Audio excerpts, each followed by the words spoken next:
चिन्तासन्तानहन्तारो यत्पादाम्बुजरेणवः स्वीयानां तान्निजाचार्यान् प्रणमामि मुहुर्मुहुः। यदनुग्रहतो जन्तुः सर्वदुःखातिगो भवेत् तमहं सर्वदा वन्दे श्रीमद्वल्लभनन्दनम्। अज्ञानतिमिरान्धस्य ज्ञानाञ्जनशलाकया चक्षुरुन्मीलितं येन तस्मै श्रीगुरवे नमः। नमामि हृदये शेषे लीलाक्षीराब्धिशायिनम् लक्ष्मीसहस्रलीलाभिः सेव्यमानं कलानिधिम्। चतुर्भिश्च त्रिभिस्तथा षड्भिर्विराजते योऽसौ पञ्चधा हृदये मम।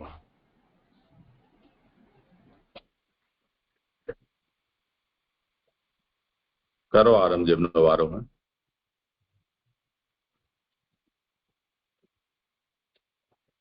હા જીજી નરદ પ્રણામ. મારો વારો છે. હા, શાસ્ત્રાર્થ છે આનંદરૂપ હરિની લીલા, આનંદરૂપ લીલા. એમાં પહેલો સ્કંદ અધિકારી લીલા આપણે જોઈ, અને આમાં આજે અને સ્કંધાર્થ છે જ્ઞાન લીલા, સાધન લીલા. ભગવાનનું અંગો સહિતનું શ્રવણ કરવું એ સ્કંધાર્થ થયો. અને બીજો સહકારીપણાથી પણ એનો અર્થ લીધો છે. અને આમાં 3 પ્રકરણ છે. એમાંથી 5મો અધ્યાય છે અંતર્યામીના પ્રગતિનો પ્રકાર, 6થો ભગવાનના વિરાટ દેહનું વર્ણન, અધ્યાય 7માં અંતર્યામીના અવતારોની કથા, 8માં રાજાના પ્રશ્નો ઉપરથી પ્રાપ્ત થતા વિચાર, અને 9માં ચતુશ્લોકી ભાગવત, અને 10માં અત્યારે આપણે જે જોવાનો છે એ પુરાણાદિકના લક્ષણો એ જોયું. 3 થી 12 સુધીના સ્કંધોનો અર્થ, જેમના ગુણનું શ્રવણ કરવાનું છે તે ભગવાનનું સ્વરૂપ જણાવે છે આ પ્રકરણ અધ્યાય 5માં. એમાં તત્વદાન, રસપ્રસાદ, વિમર્શ, મનન કે વિચાર એવા 3 પ્રકરણો આમાં છે. એમાં આપણે ફલ પ્રકરણ આ 10માં જોવાનું છે. એમાં ઉત્પત્તિથી વિમર્શ 5 થી 7 એ 3 અધ્યાયો છે. અને ઉપપત્તિથી વિમર્શ અધ્યાય 8 થી 10 અધ્યાયનું છે. વિમર્શમાં આશંકા, ઉત્તર અને ફલ. આશંકા 8મા અધ્યાયમાં આવ્યું, 9મા અધ્યાયમાં ઉત્તર, અને 10મા અધ્યાયમાં ફલ જણાવશે. પહેલા અધ્યાયમાં પ્રમાણ અને પ્રમેયથી, અને બીજા અધ્યાયમાં સાધન અને ફલથી શ્રવણ કરવાના તત્વો સહિત ભગવાનના સ્વરૂપનું ચિંતન કહેલું છે. આ અધ્યાયમાં શ્રી ભાગવતના સ્વરૂપનું નિરૂપણ કરેલું છે. ખાસ કરીને જીવ અને બ્રહ્મના સ્વરૂપ સંબંધી હોવાથી શ્રી સુખદેવજી પહેલા જીવના સ્વરૂપ સંબંધી શંકાનો ઉત્તર આપે છે. એમાં ભગવાનના અંગો સહિત શ્રવણ કરવું અને પછી બ્રહ્મના સ્વરૂપ સંબંધી શંકાનો ઉત્તર આપે છે.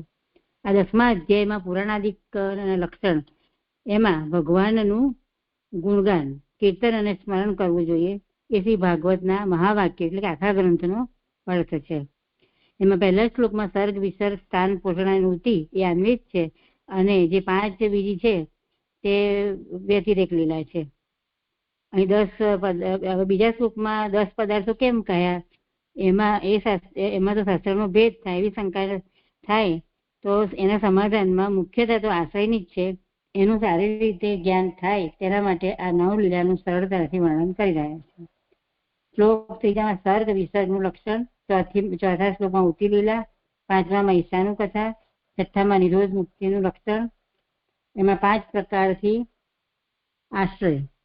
શ્લોક 7માં આશ્રયનું લક્ષણ જણાવ્યું. એમાં ક્રિયાથી 5 પ્રકારનો આશ્રય થાય છે. શાસ્ત્રમાં ભગવાનની પ્રાપ્તિ કરાવનાર ભક્તિ અને જ્ઞાનરૂપ 2 માર્ગ છે. ભક્તિ માર્ગમાં પ્રપત્તિથી આશ્રય થાય છે, જ્ઞાન માર્ગમાં સાયુજ્યથી થાય છે. એવી રીતે 2 પ્રકાર હોવાથી આશ્રયના 2 લક્ષણો ઉપર કયા શ્લોક 7માં. શ્લોક 8માં એવી રીતે ક્રિયારૂપ આશ્રયનું નિરૂપણ કરીને 8મામાં જ્ઞેયનું નિરૂપણ કરે. 9મા શ્લોકની અંદર જ્ઞાનના આધાર તરીકે આશ્રયનું નિરૂપણ. એમાં જ્ઞાન, જ્ઞાતા, જ્ઞેય આ ત્રણેયને જે જાણે છે તે જ જ્ઞાનનો આશ્રય છે. એમાં અંતર્યામી સર્વસમર્થ હોવા છતાં નથી જાણતા એવી શંકા ન કરવી, કારણ કે આશ્રયના આશ્રય છે. ભગવાન એમના આશ્રયના આશ્રય છે એવું કહ્યું. એ સ્વયં પ્રકાશિત છે. શ્લોક 10 લક્ષણો કહીને વિરાટ, આ 10 લક્ષણો કહીને વિરાટની ઉપપત્તિનું નિરૂપણ કરે છે. વિરાટ પુરુષ બ્રહ્માંડ ભેદીને જ્યારે બહાર નીકળ્યા ત્યારે એમને કોઈ આશ્રય ના દેખાયો. શ્લોક 12 બીજો આશ્રય શોધતા તેમને જળ રચ્યું. શ્લોક 11 પોતે રચેલા તે જલોમાં 1000 પરિવત્સર રહી તેથી નારાયણ નામ થયું. શ્લોક 12 દ્રવ્ય, કર્મ અને કાલ, સ્વભાવ અને જીવ જેમની કૃપાથી થાય છે એ પુરુષ છે, એ પ્રાકૃત પુરુષ નથી. ભગવાને અનેક રૂપ થવાની ઈચ્છા કરી 13મા શ્લોકમાં. 14માં બીજ રૂપ સચ્ચિદાનંદ રૂપ જ વિજય તે સદરૂપ અને આનંદના રૂપથી ત્રણેય પ્રકારે ભગવાને સર્જ્યું. 15મા શ્લોકમાં અખંડના વિભાગ કેમ થયા તો કહે છે કે પુરુષે ચેષ્ટા કરતા શરીરની અંદરના આકાશમાંથી ઓજ સ બળ ઉત્પન્ન થયા, પછી માન અસુ એટલે કે પ્રાણ થયા. હવે પ્રાણનું મહાત્મ્ય બતાવ્યું 16મા શ્લોકમાં. બળરૂપ શક્તિ કે જેના વગર કોઈ જ કાર્ય થઈ શકતું નથી, એમ આવી રીતે પ્રાણનું મહાત્મ્ય બતાવ્યું. 17મા શ્લોકમાં ક્રિયા અને ઉત્પત્તિ બતાવે છે. એમાં જલપાન કરવાની, ભોજન કરવાની ઈચ્છાથી પૂર્વ ભાગમાં મુખ નીકળ્યું, બોલવાની ઈચ્છા થતા વાણી, ઊંઘવાની ઈચ્છા થતા નાસિકા, આવી રીતે બધી ઇન્દ્રિયો ઉત્પન્ન કરી. બધી ઇન્દ્રિયો થઈ. મુખમાંથી તાળવું ને તેમાં જીભ થઈ, તેમાંથી જુદા જુદા રસ ઉત્પન્ન થયા જેનું જીભથી જ્ઞાન થાય છે. હવે આ શ્લોક 19માં ઉત્થાનિકા. પછી તે જ સ્થાનમાં એટલે 18મા શ્લોકમાં જે કહ્યું ને કે મુખમાં એક સ્થાનમાં બીજી ઇન્દ્રિય થઈ એમ નીચેના શ્લોકમાં કહ્યું છે. વિવક્ષો મુખતો ભૂમનો વહની વાગવ્યાર્થમ તયોઃ જલે વૈ તસ્ય સુચિરમ વિરોધ સમજાયત. શ્લોકાર્થ. વ્યાપકતા મુખથી બોલવાની ઈચ્છા થતા અગ્નિ અને વાણી થયા. એ બેનો વાણીનો વ્યવહાર થયો, તેનો લાંબો સમય સુધી જલમાં અટકાવ થયો. સુબોધિનીજી. વેદરૂપ વાણી બોલવાની ઈચ્છાવાળાના કારણ બનેલ સિદ્ધરૂપ મુખમાંથી ભૂમ્ન વ્યાપક આકાશરૂપના મુખમાંથી અગ્નિ અને વાણી થયા. અગ્નિ દેવતા અને વાણી ઇન્દ્રિય. વ્યાપક એ મુખનું વિશેષણ છે. વ્યાપક જે શ્લોકાર્થમાં જે વ્યાપકતા મુખથી બોલવાની ઈચ્છા થતા એટલે વ્યાપક એ મુખનું વિશેષણ છે. કારણ કે આકાશમાં જ શબ્દ થાય છે. આકાશ એટલે અવકાશ, સ્પેસ, એમાં શબ્દ. જેમ જીભ તાળવાના રૂપથી રહે છે. એક ક્ષણ અલ્પાવિનામાં વ્યાપકતા જે છે ને એમાં કંઈક અશુદ્ધિ છે. અત્યારે બહુ સ્પષ્ટ સમજમાં નથી આવતું શું કહેવા માંગે છે, પણ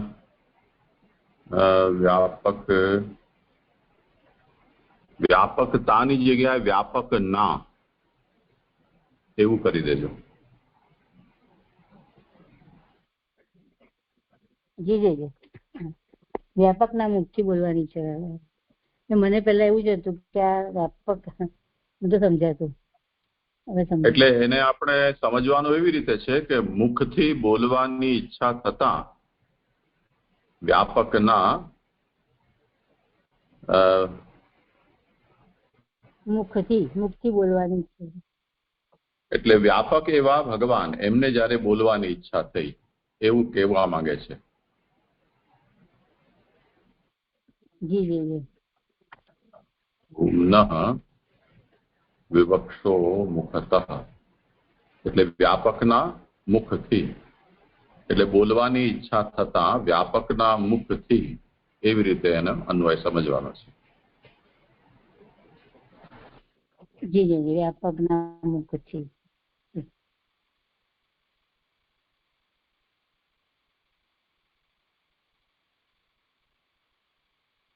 જેમ જીભ તાળવાના રૂપથી રહે છે તેમ મુખમાં જે આકાશ છે તેમાં વાક ઇન્દ્રિય રહે છે. વાક એટલે કે વાણી ઇન્દ્રિય રહે છે એવો અર્થ છે.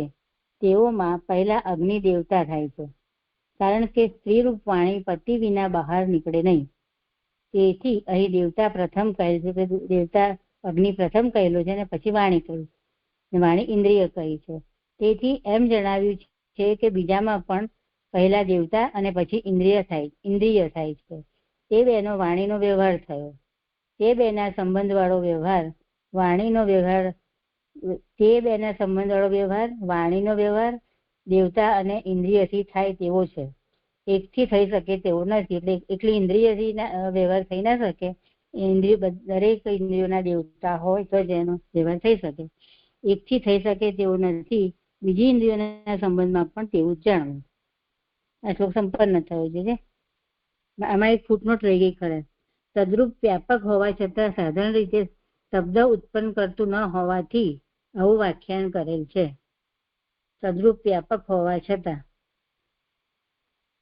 એટલે આ જે સચ્ચિદ આનંદ માંથી સદરૂપ છે, વ્યાપક છે, સાધારણ રીતે શબ્દ ઉત્પન્ન નથી કરતું, એટલે આવું વ્યાખ્યાન આપ્યું છે કે વ્યાપક આકાશના રૂપના મુખમાંથી વ્યાપક મુખનું વિશેષણ છે. અગ્નિ અને વાણી થયા એમ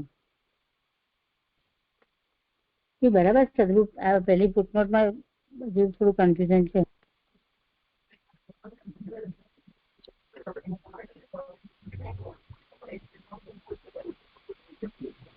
હા, કરો સમાધાન કોઈને કરવું હોય તો.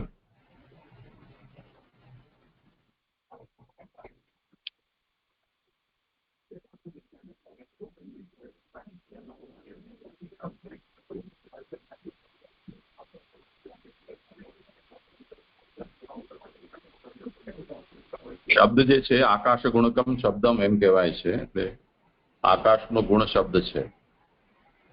શબ્દ માટે આકાશની આવશ્યકતા રહે છે. એ કારણે અહીંયા આ જે વ્યાખ્યાન કર્યું છે એ વ્યાખ્યાનમાં આચાર્ય ચરણોએ મુખથી કહ્યું. તો મુખ છે એમાં વિવર છે, એટલે જીભ અને તાળવાની વચ્ચે જે મોટી ખાલી જગ્યા છે એ વિવર કહેવાય છે. અને એ વિવર આકાશ રૂપ છે, જે વ્યાપક છે. એટલે એના માટે ભૂમા શબ્દનો પ્રયોગ કર્યો છે. તો અહીંયા જે મુખતઃ એમ જે કહ્યું છે, મુખમાંથી, એમાં શ્રી મહાપ્રભુજી એમ સમજાવે છે કે આ મુખ છે એ વ્યાપક છે. તો ભૂમ્નઃ મુખતઃ, વ્યાપક એવા મુખમાંથી આકાશ શબ્દ થયો. એટલે જે વાઘ ઇન્દ્રિય છે એનું સ્થાન પણ જેવી રીતે જીહ્વા જે છે, તાલુરૂપ જીહ્વા મુખની વચ્ચે રહે છે મુખના આકાશમાં, તેવી રીતે આ જે ઇન્દ્રિય છે વાઘ ઇન્દ્રિય એ પણ એ રીતે મુખમાં રહે છે. અને એની દેવતા વહની છે. અહીંયા આગળ પાછળ કેમ કર્યું? કેમ કે અત્યાર સુધીના ક્રમમાં એવું આવતું હતું કે પહેલા ઇન્દ્રિય આવતી હતી, પછી દેવતાનું નિરૂપણ આવતું હતું. તો અહીંયા આ વાઘ છે, વાઘેન્દ્રિય, એ સ્ત્રી રૂપ છે. ને સ્ત્રી જેવી રીતે એના ભરતા પતિ વિના બહાર નીકળતી નથી, તેથી અહીંયા દેવતાનું નિરૂપણ પ્રથમ કર્યું છે, એના પછી ઇન્દ્રિયનું નિરૂપણ કર્યું છે. એવી રીતે બીજી જગ્યાએ પણ આમ જ સમજવાનું છે. સારું, કરો આગળ. જી જી જી. શ્લોક 20મો. નાસિકે નિર્વિદ્યેતામ દોધુયતિ નભસ્વતી તત્ર વાયુર્ગંધર્વઃ ઘ્રાણો નસી જીગૃક્ષતઃ. નાકથી સૂંઘવાની ઈચ્છા થતા વાયુ વાતો હતો ત્યારે બે નસકોરા નીકળ્યા. તેમાં ગંધ વહેનાર વાયુ અને નાક થયા. શ્રી સુબોધિનીજી. પછી હલાવવાથી અંદર વાયુ ઉત્પન્ન થયો. તે શરીરની અંદર ભરાઈ રહેલો ખળભળાટ કરે. કોઈ પણ વાયુ શરીરમાં ભરાય તે ખળભળાટ કરે. તે ન થાય તે માટે નાસિકે એટલે કે બે નસકોરા નીકળ્યા. તેને બહારનો પદાર્થ ગ્રહણ કરવાની જરૂર ન હોવા છતાં પણ અંદર રહેલો વાયુ જ કારણ બન્યો.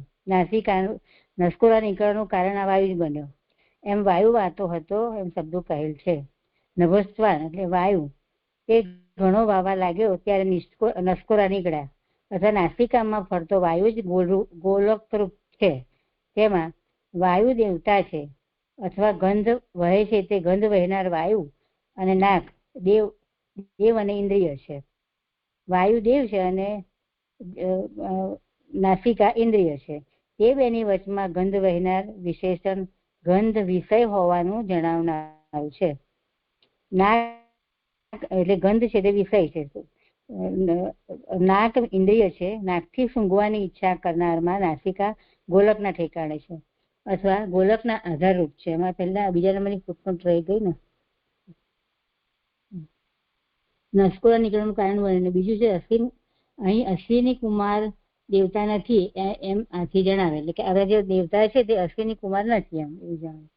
ગોલકના આધારરૂપ છે. ગંધ જીગૃક્ષ થતા એટલે સૂંઘવાની ઈચ્છા કરનાર ભગવાનના નસકોરા નીકળ્યા.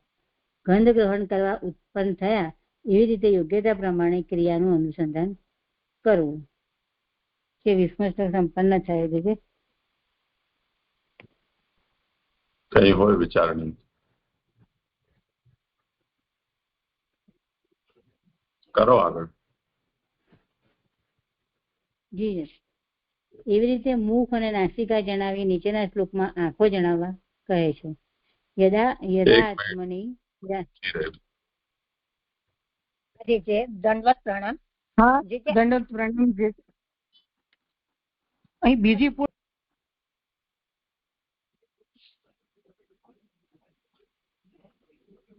બંને મ્યુટ થઈ ગયા. હા જે તો હવે હું કરું છું. એનો એ જ પ્રશ્ન છે અને મારો એ જ પ્રશ્ન છે કે આમાં વાયુમાં કીધું ને કે અહીં અશ્વિની કુમાર દેવતા નથી તેથી આથી જણાવેલા નથી સમજાતો, એટલે મૂળ કારણ રૂપ ભગવાનને કીધા છે એવું સમજવાનું છે. હા સમજાવો શું વિષય છે. અશ્વિની કુમાર દેવતા છે એ દેવતા નહીં, આ તો ઇન્દ્રિયોના દેવતાની વાત છે ને. ઇન્દ્રિયના દેવતા આપણી દરેક ઇન્દ્રિયોના દેવતા છે ને એની વાત કરે છે. ત્યાં ગંધ આનું વાયુ કયું, પછી ઉપર અગ્નિ. મારો પણ આ જ પ્રશ્ન હતો. પ્રણામ છે. એટલે અહીંયા મૂળમાં જ તો આ વાત કહી છે ને કે તેમાં બે નસકોરા નીકળ્યા, તેમાં ગંધ વહેનાર વાયુ અને નાક થયા. તો વાયુ છે એ અહીંયા દેવતા છે. તો શ્રી મહાપ્રભુ અહીંયા મૂલકાર જે છે એમણે વાયુ દેવતા એનો સ્પષ્ટતઃ ઉલ્લેખ કર્યો છે. એનો અર્થ એમ સમજવાનો કે આ જે ઇન્દ્રિય છે એના દેવતા અશ્વિની કુમાર નથી પરંતુ વાયુ છે. થયું. દંડવત પ્રણામ. થયું પ્રણામ કરવા. એ રીતે મુખ અને નાસિકા જણાવી નીચેનો શ્લોક આંખો જણાવવા કહે છે. યદાત્મની નિરાલોકમ આત્મનમ ચ દિદ્યક્ષતઃ નિર્ભિન્ને અક્ષિણી તસ્ય જ્યોતિશ્ચક્ષુર્ગુણર્ગ્રહ. જ્યારે દેહમાં દ્રષ્ટિ રહિત હોય અને દેહને જોવાની ઈચ્છા થઈ ત્યારે તેમના બે ચક્ષુ નીકળ્યા. ગુણ ગ્રહણ કરનાર જ્યોતિ અને ચક્ષુ છે. જ્યોતિ એટલે પ્રકાશ એવું લાગે છે. જ્યોતિ અને ચક્ષુ છે. જ્યારે દેહમાં દ્રષ્ટિ વિનાના હતા એવો અર્થ છે.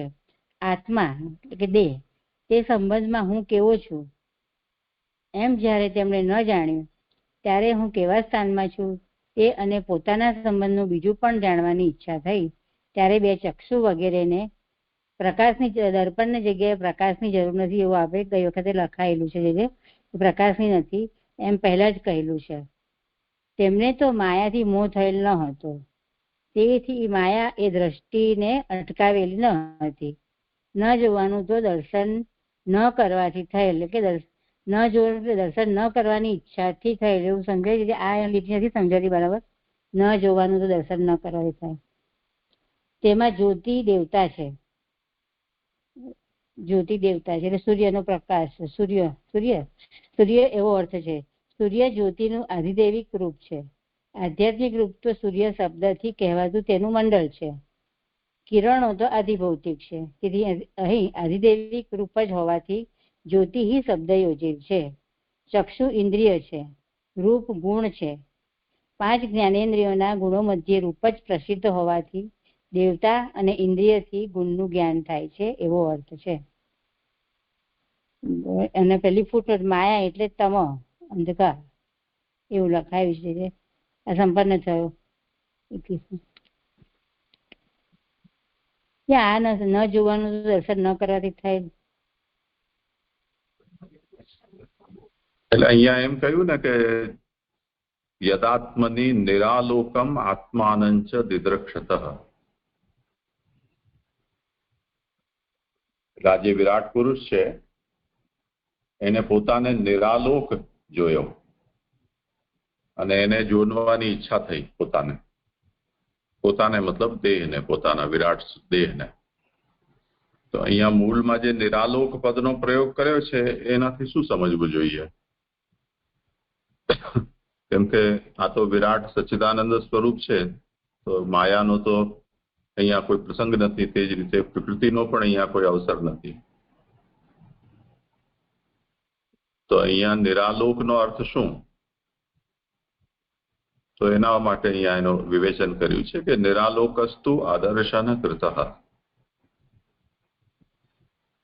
એટલે એને પોતાને નિરાલોક જોયો, એનો મતલબ એને પોતાને જોયું નહીં એ કારણે આદર્શન કૃત એ નિરાલોકતા છે.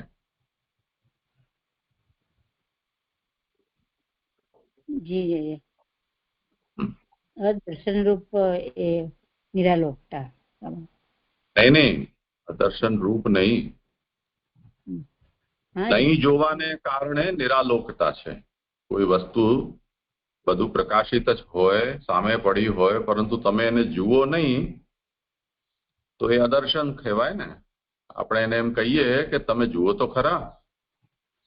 તો અત્યારે જે વિરાટ છે એને પોતાના તરફ જોયું જ નથી, એને અહીંયા નિરાલોક શબ્દથી કહેવામાં આવ્યું છે.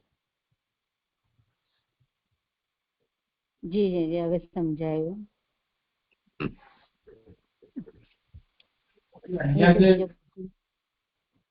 ત્રીજી પંક્તિમાં જે છે કે એ દર્પણની જગ્યાએ કંઈ સુધારવાનું ઠીક છે. શું છે વિષય? પ્રકાશ લખાયું છે જે દર્પણની જરૂર નથી, એમ બે ચક્ષુ વગેરે. હા, આલોકાપેક્ષા નાસ્તિ, એમ પ્રકાશની આવશ્યકતા નથી. એટલે મૂળ અનુવાદકે એને દર્પણનું કહ્યું છે. જેમ આપણને પોતાને જોવું હોય તો દર્પણની જરૂરત હોય ને. દર્પણ વિના આપણે પોતાને કેમ જોઈ શકીએ? એટલે મૂળમાં ચક્ષુરાદીનામ આલોકાપેક્ષા નાસ્તિ એમ કહ્યું છે. એનો અનુવાદ નાનુભાઈએ આલોકનો અનુવાદ દર્પણ તરીકે કર્યો છે, પણ એવા અનુવાદ કરવાની જરૂર નથી.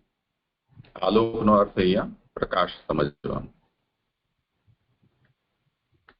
પ્રણામ. આ છેલ્લી લીટી છે ને કે 5 જ્ઞાનેન્દ્રિયોના ગુણો વચ્ચે રૂપ. જોરથી બોલો ને, અવાજ નથી આવતો તમારો.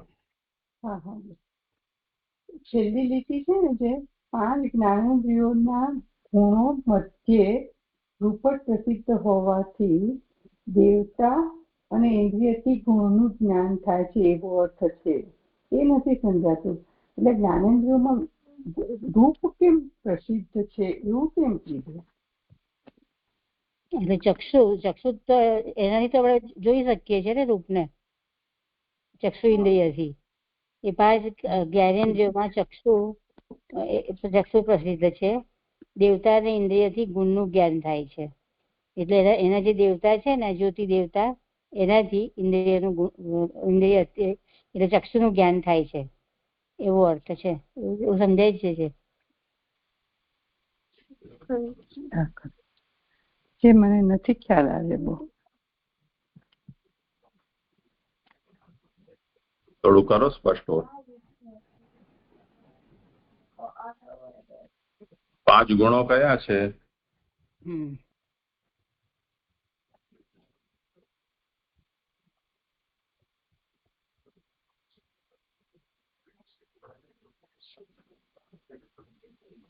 સ્પર્શ રૂપ, સ્પર્શ એ સૂત્ર એ જ ને જે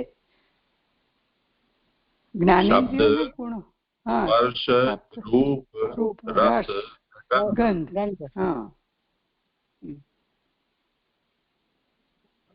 હા પણ જી એમાં બરાબર હો, ભૂલી ગઈ હતી હું. પણ રૂપ એમાં કેમ પ્રસિદ્ધ છે એમ કેમ કીધું છે? આ બધા. હા, હવે વિષય સ્પષ્ટ થયો હોય તો કરો સમાધાન.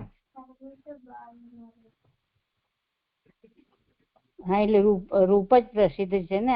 આપણા આંખોને જોવા માટે તો રૂપ જ પ્રસિદ્ધ હોય ને. રૂપ એમાં રૂપ રસ ગંધ સ્પર્શ, એમાં રૂપ પહેલું આવે છે ને, રૂપ ગુણ છે એટલે લાગે છે.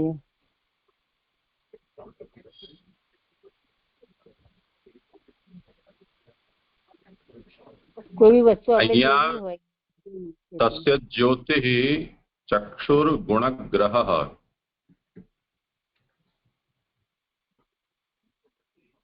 બે આંખ નીકળી અને ગુણ ગ્રહણ કરનાર જ્યોતિ અને ચક્ષુ છે.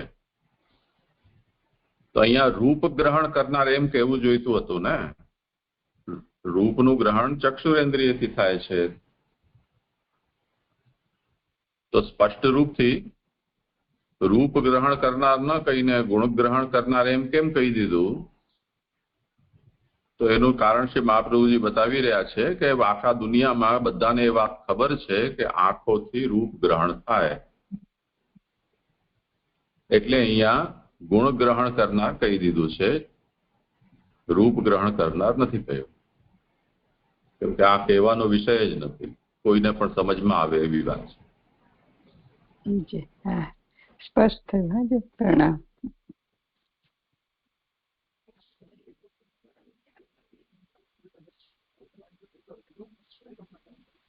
કરો આગળ. હા, આ શબ્દ સ્પર્શ રૂપ રસગંધ નથી, મને યાદ ના આવ્યું છે.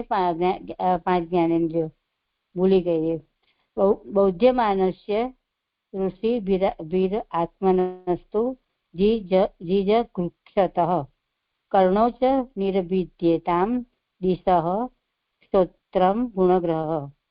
અને ઋષિઓથી બોધ કરાતા પોતાને તે બોધ ગ્રહણ કરવાની ઈચ્છા થતા બે કાન નીકળ્યા. દિશાઓ અને કાન ગુણ ગ્રહણ કરનારા છે, એટલે ભગવાનના ગુણ ગ્રહણ કરનારા છે. આ ઋષિઓ છે તે મંત્ર પોતે જ મંત્ર રૂપે છે, એ બોધ કરાતા. ત્યાર પછી એટલે સુબોધિની, ત્યાર પછી મહાપુરુષ ભગવાનની ઋષય એટલે કે મંત્રોએ સ્તુતિ કરવાનો આરંભ કર્યો. ત્યારે ઋષિઓથી આપ સાક્ષાત બ્રહ્મ છો એ બોધ્યમાનના એટલે સ્તુતિ કરાતાની તે ગ્રહણ કરવાની ઈચ્છા થઈ. એટલે વિરાટને એવી ઈચ્છા થઈ. પોતાની એટલે ઉપર કહેલાની અથવા દેહને બાતલ કરવા આત્માની કહેલ છે. એટલે વિરાટની પોતાની જેમ કૃષત તેઓ કહેતા હતા તે સ્વરૂપ ગ્રહણ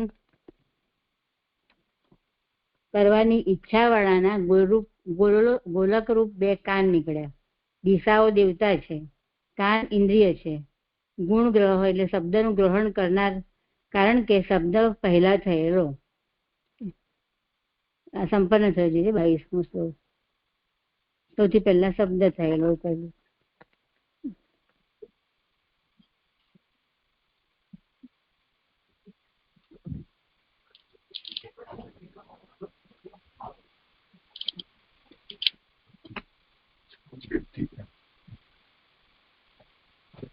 હા જી, દંડવત પ્રણામ. આગળના શ્લોક મારે કરવાનું.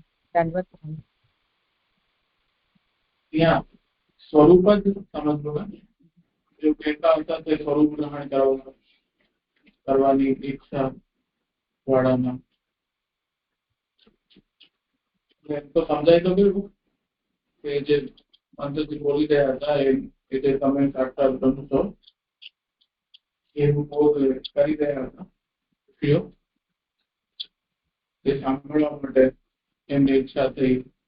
પછી ગોલક રૂપે કામ, સ્વરૂપ ગ્રહણ કરવું એ જ અર્થમાં છે ને. કરો સમાધાન. જી ગુણ ગ્રહ એવું કહ્યું ને, શબ્દનું ગ્રહણ કરનાર એ કાન એ બે ગોલક નીકળ્યા. એવું સમજાય છે.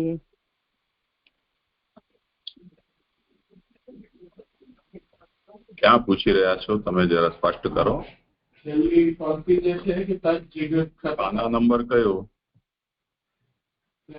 હા, 383 પાના નંબર ઉપર સૌથી છેલ્લી પંક્તિનો છેલ્લો શબ્દ. તદ જિગૃક્ષતા તેઓ કહેતા હતા તે સ્વરૂપ ગ્રહણ કરવાની ઈચ્છા વાળાના ગોલક રૂપે કાન નીકળે. જે આપણે આગલા શ્લોકથી જોડાશે ને એમાં ચક્ષુઇન્દ્રિયથી નહીં જોડાય એવો કહેતા હતા તે સ્વરૂપ ગ્રહણ કરવાની ઈચ્છા વાળાના બોલું એટલે એમની ઈચ્છા કેવી હતી કે એમને એમના ગુણગાન સાંભળવા હતા આ મંત્રોથી, એટલે એમને ગ્રહણ કરવાની ઈચ્છા થઈ એટલે બે કાન નીકળ્યા એવું સમજાય છે. હા, એકદમ સ્પષ્ટ થઈ ગયું, પણ થોડોક અનુવાદ થોડોક અટપટો લાગ્યો એટલે પૂછ્યું. જી લાલનજી, દંડવત પ્રણામ. જે દંડવત પ્રણામ. કરી એ ઋષિઓએ જે સ્તુતિ કરી એમાં કોઈ કઈક સ્વરૂપનું વર્ણન કરી રહ્યા છે એ લોકો. તો ઉચ્યમાનમ તૈર ઉચ્યમાનમ સ્વરૂપમ એટલે ઋષિભિઃ સ્તુયમાનમ સ્વરૂપમ. શું સ્વરૂપમ? કે તમ સાક્ષાત પરમ બ્રહ્મ, તમે સાક્ષાત પરબ્રહ્મ છો. આવી સ્તુતિ ઋષિઓ કરી રહ્યા છે. તો ઋષિઓએ જે સ્વરૂપનું વર્ણન કર્યું છે એ જ વર્ણનને ગ્રહણ કરવાની ઈચ્છાથી અહીંયા આ કાન બે પ્રકટ થયા. જી જી જી જી. હા, આગળ. હા જે દંડવત પ્રણામ. જે મને પ્રશ્ન હતો કે અહીંયા જો તો વિરાટ ની ઉત્પત્તિ થઈ રહી છે તો ત્યાં તો કોઈ ઋષિ તો એટલે એવી રીતના એમની સ્તુતિ કરવાનું કેવી રીતના સમજવાનું છે અહીંયા? હા, કરો સમાધાન. આદિદેવિક મંત્રો જ ત્યાં હતા, ઋષિઓથી મંત્રો જ લેવાના છે. એ મંત્રો જ એમને બોલ્યા કે આપ સાક્ષાત બ્રહ્મ છો એમ સમજાય છે. હા, એ જ કહ્યું છે. જી જી દંડવત પ્રણામ. હા જી દંડવત પ્રણામ. જે અહીંયા દિશાઓ કહી ને તો દિશાઓથી દેવતા કહ્યું, પણ અહીંયા આનો શું અર્થ શું થશે? દિશાઓ અને કાન ગુણ ગ્રહણ કરનારા છે તો દેવતાથી કેવી રીતે ગુણ ગ્રહણ થશે? એ નહીં સ્પષ્ટ થયું જરા. પ્રણામ જી. બધા ગુણો દેવતા અને ઇન્દ્રિયોથી જ ગ્રહણ થાય છે. એ તો સર થ્રુઆઉટ વર્ણનમાં એ જ આવી રહ્યો છે વિષય. એમાં શું સંશય છે? પાંચ તન માત્રા અધિષ્ઠાતા દેવતાઓને, હા એ જ લેવાના છે ને. હા જી જી જી. હું થયું, સોરી જી, ક્ષમા છે. પ્રણામ.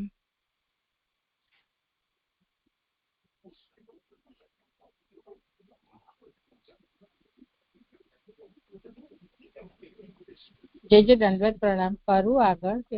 હા કરો. હા દંડવત પ્રણામ. હવે આગળ કે છે કે એવી રીતે બે ગોલોક વાળી 3 ઇન્દ્રિયો જણાવી. 3 ઇન્દ્રિયો એટલે નાસિકા, કર્ણ અને ચક્ષુ. વિરાટમાં જે ઇન્દ્રિયો એમની ઈચ્છા થઈને થઈ. હવે નીચેના શ્લોકમાં વ્યાપક ઇન્દ્રિય કહે છે. એટલે વ્યાપક એટલે અહીંયા ત્વચાના અર્થમાં મને સમજાયું છે. વ્યાપક એટલે આખી આપણી બોડીને જેમ વૃક્ષ પર ખાલ હોય એવી રીતે આખું શરીરના ઉપર જે ત્વચા હોય છે એ રીતે વ્યાપક સમજાવ્યું છે. વસ્તુનો મૃદુ કાઠિન્યમ, લઘુ ગુરુ ઉષ્ણ શીતતામ, ગુરુ ઉષ્ણ શીતતામ, જિગૃક્ષત સત્વ અંગ નિર્ભિન્ના તસ્યામ લોભ મહિરુહા. શ્લોકાર્થ. વસ્તુનું લોભની જગ્યાએ લોમ સમજવાનું છે. લોભ નહીં પરંતુ લોમ.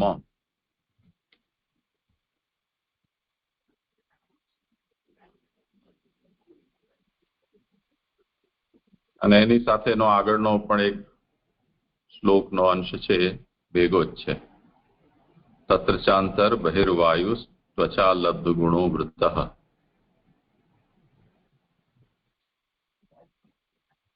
દોઢ શ્લોક જેવું છે અહીંયા.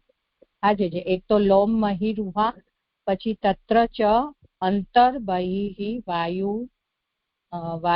ત્વચા આલબ્ધા ગુણો વૃતઃ.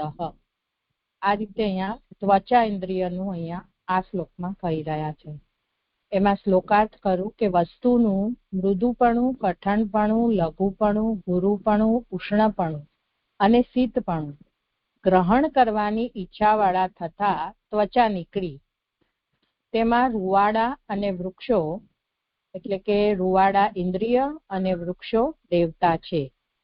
હવે જેટલા બી વસ્તુ છે બધી એની શું છે, એનું મૃદુપણું છે કે કઠણપણું, એ જાણવાની ઈચ્છા થતા, એ ગ્રહણ કરવાની ઈચ્છા થતા વિરાટને અહીંયા ત્વચા નીકળી છે એટલું કહેવા માંગે છે.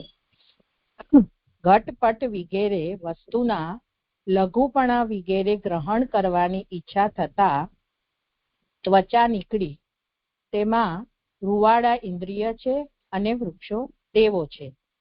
જેટલી બી ઘટપટ દુનિયામાં વસ્તુ છે એ બધાની લઘુપણા અને વગેરેથી ઉપર જેટલી બી ક્વોલિટીઝ કીધી છે એ બધું ગ્રહણ કરવાની ઈચ્છા થતા ત્વચા નીકળી. લઘુ એટલે સૂક્ષ્મ. ગુણ જણાવનાર લઘુ શબ્દ ઘણા વ્યવહારને લીધે ગુણવાળાનું પણ જ્ઞાન કરાવે છે. એટલે અહીંયા જે લઘુપણું જે કીધું છે એને અહીંયા સૂક્ષ્મ રીતે અહીંયા કાઉન્ટ કરી રહ્યા છે મહાપ્રભુજી કે છે. એનો મિનિંગ સૂક્ષ્મતયા જ લેવાનું છે. લઘુ એટલે સૂક્ષ્મ, જે ગુણ જણાવી રહ્યો છે. ને લઘુ શબ્દ જે છે એ ઘણા બધા વ્યવહારને લીધે ગુણવાળાનું પણ જ્ઞાન, એટલે લઘુ શબ્દથી બીજા બધા બી ગુણ સમજી શકાય છે એવું કે છે. કે એનું એક્ઝામ્પલ કે છે કે તેના અભિપ્રાયથી લાઘવ વગેરે શબ્દ યોજાય છે. એટલે લાઘવ જયારે કહે ત્યારે પણ એ લઘુને જ ઇન્ડિકેટ કરે છે, પણ લાઘવ જયારે કહેવાય છે ત્યારે એમ કે તેથી જ ચાતુર્ય વગેરેમાં લાઘવ શબ્દ યોજાય છે. એટલે લાઘવ અહીંયા લઘુ છે એને સૂક્ષ્મ રીતે જ સમજવાનું છે, લાઘવની રીતે નથી સમજવાનું. કારણ કે લાઘવ જયારે કહેવાય છે ત્યારે તેમાં ચાતુર્ય વગેરેમાં લાઘવ, એટલે કે ચાતુર્ય એટલે કે જયારે શોર્ટકટ કોઈ વાપરતું હોય તો આપણે એને કહીએ છીએ કે આનામાં આવી રીતે લાઘવ છે એમ કે, એટલે પોતે ચાતુર્યથી શોર્ટકટ ગોતીને એમ કે એનું સોલ્યુશન કરે છે. એટલે એ એંગલમાં પણ લાઘવ શબ્દ યોજાય છે. એટલે લઘુ નોટ ઇક્વલ ટુ લાઘવ એમ કહેવા માંગે છે. અહીં લઘુ શબ્દ અમુક પ્રકારના સ્પર્શ જણાવનારો છે. એટલે ઉપર જે કીધું લઘુ એટલે સૂક્ષ્મ, હવે ઈ જ લઘુને આગળ સમજાવી રહ્યા છે કે સૂક્ષ્મ તો કીધું પણ હવે અહીંયા સ્પર્શ પણ જણાવનારો છે. કારણ કે ત્વચા ઇન્દ્રિય છે તો લઘુપણું જે કીધું છે એનો સૂક્ષ્મ અને સ્પર્શ એવી રીતે લેવાનું છે. જેવો એનો એક્ઝામ્પલ આવે છે કે જેવો કે સૂક્ષ્મ વાયુનો સ્પર્શ.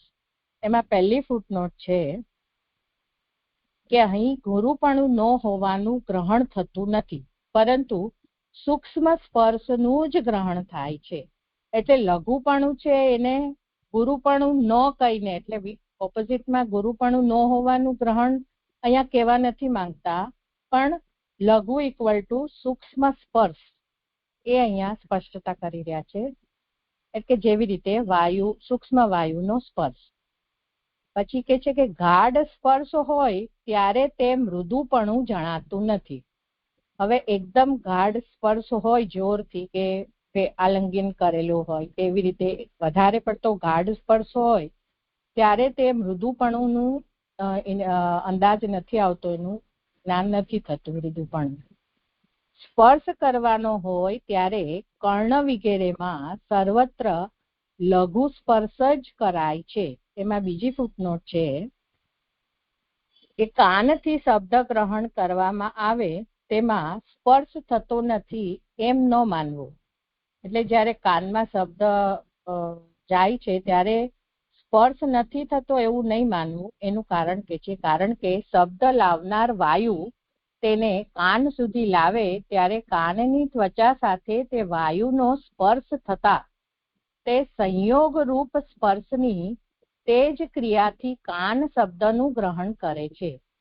તે વચલી ક્રિયા જ શબ્દ ગ્રહણ કરાવે છે. એટલે વચ્ચે જે ક્રિયા થાય છે, જે વાયુથી શબ્દ કાન સુધી સ્પર્શ થાય છે, તે વચલી ક્રિયાથી જ અહીંયા શબ્દ ગ્રહણ કાન કરે છે. તેવી જ આંખ, નાક અને જીભમાં પણ લઘુ સ્પર્શ જ ક્રિયા કરનારો છે. ત્વચામાં ગાઢ સ્પર્શ પણ હોય છે, એટલો ભેદ છે. એટલે ત્વચામાં બીજી રીતે ગાઢ સ્પર્શ પણ હોઈ શકે છે, પણ અહીંયા જે છે એ જે લઘુ સ્પર્શ જે છે તે સંયોગ સ્પર્શની પણ છે. જેવી રીતે કાનથી શબ્દ ગ્રહણ કરવામાં આવે છે, એ રીતનો અહીંયા લઘુ સ્પર્શ સમજાવે છે. કારણ કે અહીંયા સ્પર્શ કરવાનો હોય ત્યારે કર્ણ વગેરેમાં સર્વત્ર લઘુ સ્પર્શ જ કરાય છે. હવે કઠણપણું કહી રહ્યા છે ઉપરના જે લઘુપણું સમજાવીને. હવે કઠણપણું એટલે પથ્થર વગેરેમાં થતો કઠણ સ્પર્શ. મૃદુ તો કોમલ સ્પર્શ છે. ઉપર મૃદુનું જે કીધું એ નેગેટિવ સેન્સમાં કીધું કે ગાઢ સ્પર્શ હોય ત્યારે તે મૃદુપણું જણાતું નથી, પણ મૃદુ શું છે તો એ કોમલ સ્પર્શ છે. એમાં એક્ઝામ્પલ આપે છે કે રેશમી વસ્ત્ર વગેરેમાં સ્નિગ્ધપણું હોય છે, તે પણ તેનો જ પ્રકાર છે. એમાં ત્રીજી ફૂટનોટ છે કે આથી એમ જણાય છે કે સ્નેહનું પણ ત્વચાથી ગ્રહણ થતું હોવાથી તેનો પણ સ્પર્શમાં સમાવેશ થાય છે. એ પ્રમાણે દ્રવપણું એટલે કે આદ્રપણું, જે સ્નેહને બી સ્નિગ્ધ કીધેલો છે, એ દ્રવપણું એટલે કે આદ્રપણું પણ સ્પર્શનો જ પ્રકાર જ જાણવું. એટલે અહીંયા જે મૃદુપણું છે એને રેશમી વસ્ત્ર ને એનાથી કહે છે કે ચીકણપણું, જે આપણે ચીકણા જે પ્રેમ માટે બી ઉપયોગ કરીએ છીએ, એ રીતે અહીંયા આગળ રેશમી વસ્ત્ર જે ટચિંગમાં આવે તો તેનો પણ આ કોમલ મૃદુપણું જાણી શકાય છે સ્પર્શ કરતી. એટલે ઉપર જે કીધું મૃદુપણું ગાઢથી નથી સમજાતું, પણ મૃદુ તો કોમલ છે, તો એક્ઝામ્પલ રેશમી વસ્ત્રને ટચ કરવાથી તેનો પ્રકાર જાણી શકાય છે, એનું જ્ઞાન થાય છે. હવે ગુરુપણું સમજાવી રહ્યા છે કે ગુરુપણું ભારેપણું જુદો ગુણ કહે છે. હવે ગુરુ જે શબ્દ છે આપણે ઘણી બધી સેન્સમાં વજનથી, ક્વોન્ટિટીથી, કાઉન્ટિંગથી, એટલે એક મોટું જે છે એમાં ઘણી એંગલથી આપણે ગુરુપણું કહેતા હોઈએ છીએ. પણ અહીંયા આપણે બધું સમજાવે છે કે ગુરુપણું એટલે કે ભારેપણું એ જુદો ગુણ કહેલ છે. છતાં પણ આ શાસ્ત્રમાં તે સ્પર્શ જ છે. આ શાસ્ત્રમાં એટલે કે અહીંયા જે ત્વચાના ઇન્દ્રિયથી જે સ્પર્શ સમજવાનો છે, તો એમાં ભાગવત શાસ્ત્રમાં અહીંયા ગુરુપણુંનો પણ સ્પર્શથી જ સમજવાનું છે. કારણ કે સ્પર્શ સાથેના જ તોલ વગેરેથી તે જણાય છે. સ્પર્શ વિનાનો તોલ અનુમાન છે. તેમ ન હોય તો કારણમાં ગુરુપણું ન હોવાથી કાર્યમાં ક્યાંથી આવે?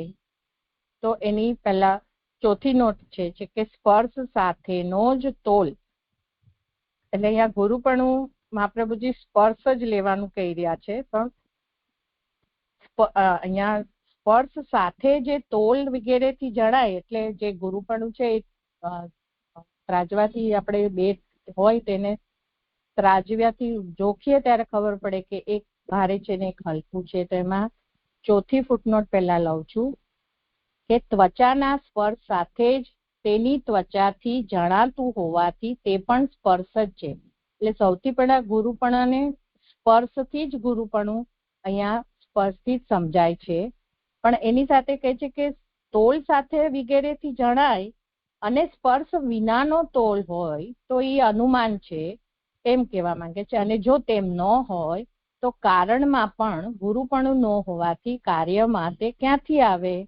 તો એમાં પાંચમી ફૂટનોટ કહે છે કે કારણ કે એક ત્રાજવું નમવાથી તેમાં રહેલ વસ્તુ વધારે ભારે હોવાનું જણાય છે. તે માત્ર કલ્પિત છે, તેથી અનુમાનથી તે સિદ્ધ થતું નથી. એટલે એ જે ભારેપણું જે અહીંયા ગુરુપણું અથવા ભારેપણું જે કહે છે એમાં કહે છે કે તે ઈ જો એમ નો, ઈ અનુમાન જ છે. સ્પર્શ વિનાનો તોલ જે કરો છો ઈ અનુમાન છે. અને જો એવું ના હોય તો કારણમાં ગુરુપણું ન હોવાથી કાર્યમાં તે ક્યાંથી આવે? તો એમાં 6ઠી ફૂટનોટ છે કે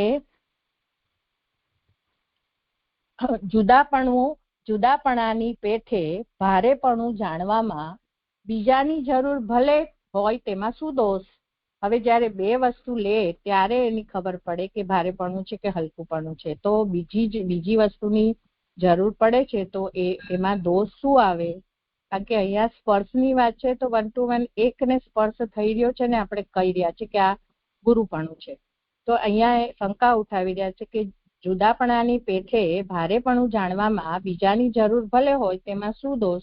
એવી શંકા થાય. તેથી કહે છે કે જુદાપણું કારણમાં નિત્ય છે અને કાર્યમાં વિભાગ કરવાથી ઉત્પન્ન થાય છે. જુદાપણું જે છે એ કારણમાં વિવિધતાને લીધે જે બાય ડિફોલ્ટ છે એ તો નિત્ય છે, પણ કાર્ય જે બન્યું છે, કારણથી જે કાર્ય બન્યું છે તો એને વિભાગ કરવા એટલે એને છૂટો પાડવાથી ઉત્પન્ન થાય છે જુદુપણું. તેથી તે જાણવામાં બીજાની જરૂર હોય. એટલે ઈ જયારે જાણવું હોય તો પછી ત્યારે બીજાની આવશ્યકતા પડે છે, પણ તેથી તે ઉત્પન્ન થતું નથી.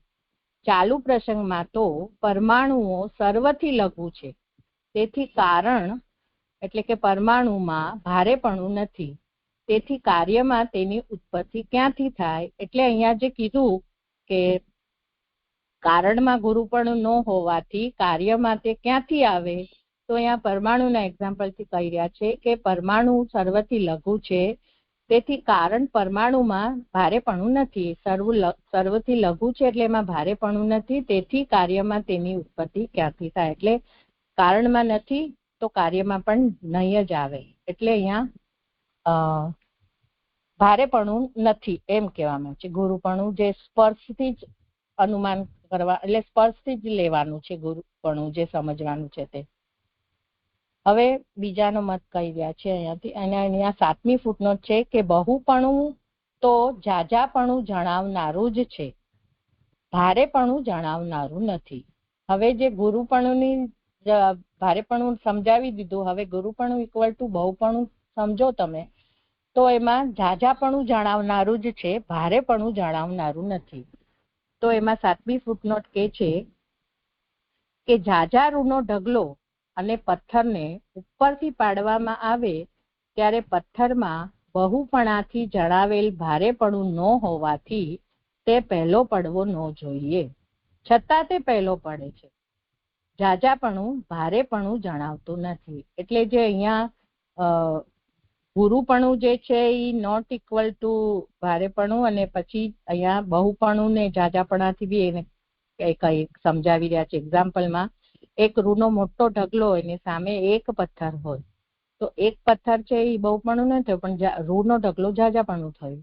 તેમ છતાં એ બંનેને ફેંકવામાં આવે તો પથ્થર જ પહેલો પડે છે, ભલે એ નાનો હોય. તો એ રીતે અહીંયા કહે છે કે ઝાઝાપણું ભારેપણું જણાવનારું નથી. એમ કહીને અહીંયા એને ગુરુપણાથી નોટ ઇક્વલ ટુ બહુપણું ઝાઝુપણું બી અહીંયા જણાવતું નથી એવી રીતે કેન્સલ કરી રહ્યા છે. પછી કે છે બીજાના મતથી કે કેટલાક તો છૂટા અવયવોના સંબંધથી લઘુપણું જોડેલ અવયવોના સંબંધથી ભારેપણું કહે છે. તે પણ ઘટતું નથી, કારણ કે સ્પર્શથી સંયોગ સંબંધ જુદો હોવાનું કહી શકાય નહીં. એટલે અહીંયા સ્પર્શ અને સંયોગ અને જે છૂટા અવયવોથી અને જોડેલા અવયવથી એની કમ્પેરિઝનમાં કહી રહ્યા છે કે છૂટા અવયવોથી જ્યારે સંબંધ થાય એ લઘુપણું તમે કહો, એમ કે એક જ અવયવથી એક આંગળીથી ટચ થયું તો એ લઘુપણું, અને જોડાયેલા એટલે આખો હાથનો જોડેલા અવયવથી સંબંધ પછી તમે ભારેપણું એમ નોર્મલી કહેવાતું હોય છે. તો એ પણ અહીંયા ઘટતું નથી, કારણ કે સ્પર્શથી સંયોગ સંબંધ જુદો હોવાનું કહી શકાય નહીં, કારણ કે સ્પર્શ થયેલું જ સંયોગ થયેલું લોકમાં કહેવાય છે. એમાં 8મી ફૂટનોટ છે એ જે મોટું લાકડું તરે છે વજનના એંગલથી અને પથ્થર નાનો હોવા છતાં ડૂબે છે, તેમાં પથ્થર ડૂબતો હોવાથી તેને ભારે માને છે, પણ તોડવામાં આવે તો લાકડું ભારે જણાય છે. તેથી આ વિષયમાં આવું અનુમાન પ્રમાણ નથી. એટલે જે આપણે કહી રહ્યા છે કે બહુપણું, જાજુપણું ને એ અને બીજું આ ભારેપણું, એ પણ અહીંયા ખોટું ઠરે છે. કારણ કે લાકડું અને પથ્થર જો પાણીમાં નાખવામાં આવે તો પથ્થર કેટલો બી નાનો હશે તો બી ડૂબી જશે, અને લાકડું મોટું હશે તો બી તરશે. એટલે એનું વજન કરીએ આપણે તો લાકડાનું વજન ભારે જણાય. એટલે આવી રીતે અનુમાનથી જે બધું છે એને અહીંયા કેન્સલ કરી રહ્યા છે મહાપ્રભુજી. તે પણ ઘટતું નથી. હવે સ્પર્શથી સંયોગ સંબંધ જુદો હોવાનું કહી શકાય નહીં. કારણ કે સ્પર્શ અને સંયોગને બેને એકમાં કહેવા માંગે છે. એનું કારણ કહી રહ્યા છે કે સ્પર્શ થયેલું જ સંયોગ થયેલું લોકમાં કહેવાય છે. જે સ્પર્શ થાય છે એને જ સંયોગ કહેવાય છે. જો તેમ ન હોય તો સ્પર્શથી જુદો એટલે કે સ્પર્શ વિનાનો ચાંડાલ વગેરેનો સંયોગ થાય ત્યારે બીજું પ્રાયશ્ચિત કરવાનું થાય. એમાં 9મી ફૂટનોટ છે કે લોકની ઉક્તિ ખોટી એટલે કે ભ્રાંત હોય તો સ્પર્શથી સંયોગ જુદો હોય તો, એટલે કે જે લોકમાં જે સંયોગ અને સ્પર્શ એક જ માનવામાં આવે છે, જો એ ખોટી હોય એ ઉક્તિ તો તેવા સંયોગથી ચાંડાલ વગેરેનો સંબંધ થતા જુદું પ્રાયશ્ચિત કરવું પડે. એટલે જો સંયોગ અને સ્પર્શ બે જુદા હોય તો પછી જે તેવું મનુ વગેરે કહેલ નથી, તેથી તે લોક ઉક્તિ ભ્રાંત નથી. તો પછી મનુસ્મૃતિમાં જે કીધું છે કે ચાંડાલનો સ્પર્શ થાય તો છોવાય એટલે મીન્સ એ થવાય છે, તો એને એમાં ત્યાં એમ પણ કીધું હોત કે સંયોગથી પણ આ પ્રાયશ્ચિત બીજું અલગથી બતાડ્યું હોત. જેમ સ્પર્શનું પ્રાયશ્ચિત બતાડ્યું છે એમ સંયોગનું બી અલગથી બતાવ્યું હોત, પણ એવું નથી. એવું અહીંયા કહે છે. એટલે સ્પર્શ અને સંયોગ જો તેમ ન હોય એટલે સ્પર્શ થયેલું સંયોગ થયેલું લોકમાં કહેવાય છે. તેમ ન હોય તો સ્પર્શથી જુદો સ્પર્શ વિનાનો ચાંડાલ વગેરેનો સંયોગ થાય ત્યારે બીજું પ્રાયશ્ચિત કરવાનું થાય. એટલે સ્પર્શથી અલગ અને સંયોગથી અલગ એવી રીતનું થાય, પણ એવું નથી. તેથી એટલે જે ઉપર જે કીધું છૂટા અવયવ વાળું સંયોગ વાળું વગેરે કહેલ હોય ત્યાં પણ લઘુપણું અથવા ભારેપણું સ્પર્શ જ છે. એટલે જે હાથ પગ વગેરેથી જે છૂટા અવયવ વાળું સંયોગનું કહેવામાં આવે ત્યારે પણ લઘુપણું અથવા તો ભારેપણું જે કાંઈથી બી સ્પર્શ થાય છે તો એ સ્પર્શમાં જ લેવાનું છે એમ કહી રહ્યા છે કે જોડાણ તો છૂટાપણાનો અભાવ જ છે. આથી પણ સંયોગ સ્પર્શથી જુદો નથી. 4 આંગળીઓ સંયોગવાળી પણ છે અને મળી ગયેલી હોય ત્યારે તો જેમ ભેગી રહેલી આંગળીઓમાં ભેદ જણાય છે તેમ ન જણાય. એટલે મને એટલું સમજાય છે જે કે એક આંગળીથી છોવાય કે આખો હાથ જોડો એનાથી એ સ્પર્શથી જ એ છોવાય એટલે મીન્સ કે એ સંયોગ અને સ્પર્શથી એ સ્પર્શ જ થાય છે એમ. એક આંગળી હોય કે આખો હાથ અડ્યો હોય એટલે છૂટું હોય કે એક અવયવ હોય કે જોઈન્ટ હોય. પછી આગળ કે છે કે તેમ ન જણાય તેથી સંયોગ સ્પર્શથી જુદો નથી. એટલે અહીંયા સંયોગ અને સ્પર્શને એક જ ગણી રહ્યા છે અને ભારેપણું વગેરે પણ સ્પર્શથી જુદા નથી. એટલે આગળ જે ગુરુપણુંનું જે ભારેપણું ને બધું જે સમજાયું એ પણ સ્પર્શથી જુદો નથી, એને પણ સ્પર્શમાં જ લેવાનો છે. એટલે અહીંયા લઘુ ઇક્વલ ટુ સૂક્ષ્મ સ્પર્શ મને એવું સમજાય છે, મૃદુ ઇક્વલ ટુ કોમલ સ્પર્શ. અહીંયા મહાપ્રભુજી જે કહેવા માંગે છે તાત્પર્ય હું કહી રહી છું, જે ખોટું હોય તો કહેજો. અને કઠણ છે તે કઠણ સ્પર્શ છે. ગુરુપણું પણ જે સંયોગ અને સ્પર્શ જ છે. હવે ઉષ્ણપણું જે કહી રહ્યા છે કે ઉષ્ણપણું એટલે થોડો ઉષ્ણ સ્પર્શ. ઘણું ઉષ્ણ હોય તે સ્પર્શ માટે અયોગ્ય છે, કારણ કે તેનાથી ચામડી દાઝી જવાનો સંભવ છે. એટલે ઉષ્ણપણું બી જે છે એમાં પણ એક લિમિટમાં સ્પર્શ હોય તો એ ઉષ્ણતાનું ભાન થાય, એનો સ્પર્શથી ખબર પડે કે આ ગરમ છે. પણ જો એકદમ જ ગરમ હોય તો એ તમારી ત્વચા જ બાળી કાઢશે, એટલે ચામડી જ દાજી જશે, તો ઇન્દ્રિય કાર્ય જ નહીં. એટલે જેનાથી ઇન્દ્રિયોનો નાશ થઈ જાય છે તો પછી એ કેવી રીતે જ્ઞાન કરાવશે કે આ કેવું છે? એટલે એટલા માટે અહીંયા ઉષ્ણપણું એટલે થોડો ઉષ્ણ સ્પર્શ, એ અહીંયા કહેવા માંગે છે, થોડો, વધારે પડતો નહીં. પછી શીતપણું એટલે શીત સ્પર્શ. તો શીતમાં પણ એ જ રીતે મને લાગે છે કે શીતપણું પણ જેનાથી શીતળતા તમે સમજી શકો એવો સ્પર્શ. જો શીતમાં પણ અતિ શીત હશે તો એમાં પણ ઇન્દ્રિય કામ નહીં કરે. એટલે અહીંયા અતિ ઉષ્ણ કે અતિ શીત નહીં લેવાનું એવું સમજાય છે. એ બંને એક સમાન છે કે જેનાથી ઇન્દ્રિય જ જ્ઞાન વગરની, એટલે આપણને કઈ મેસેજ પાસ જ નહીં કરે, એનાથી ઇન્દ્રિય જ કામ નહીં કરે. આવી રીતે અહીંયા વસ્તુનું મૃદુપણું, કઠણપણું, લઘુપણું, ગુરુપણું, ઉષ્ણપણું અને શીતપણું અહીંયા મહાપ્રભુજી સમજાયું. હવે અથવા કરીને કહી રહ્યા છે કે લઘુ કાઠિન્યમ, લઘુ અને કઠણ હોવું તે, લાઘવ અને કાઠિન્ય, મૃદુ વગેરેના અંતે તલ એટલે કે ત્વ પ્રત્યયનો સર્વમાં સંબંધ છે. એટલે અહીંયા જે બી વસ્તુનું જે બી કહેવામાં આવ્યું છે તે બધામાં ત્વ શબ્દનો, ત્વ પ્રત્યયનો સર્વમાં સંબંધ છે એવું જાણવું, કારણ કે દ્વંદ્વ સમાસના અંતમાં તે કહેલ છે.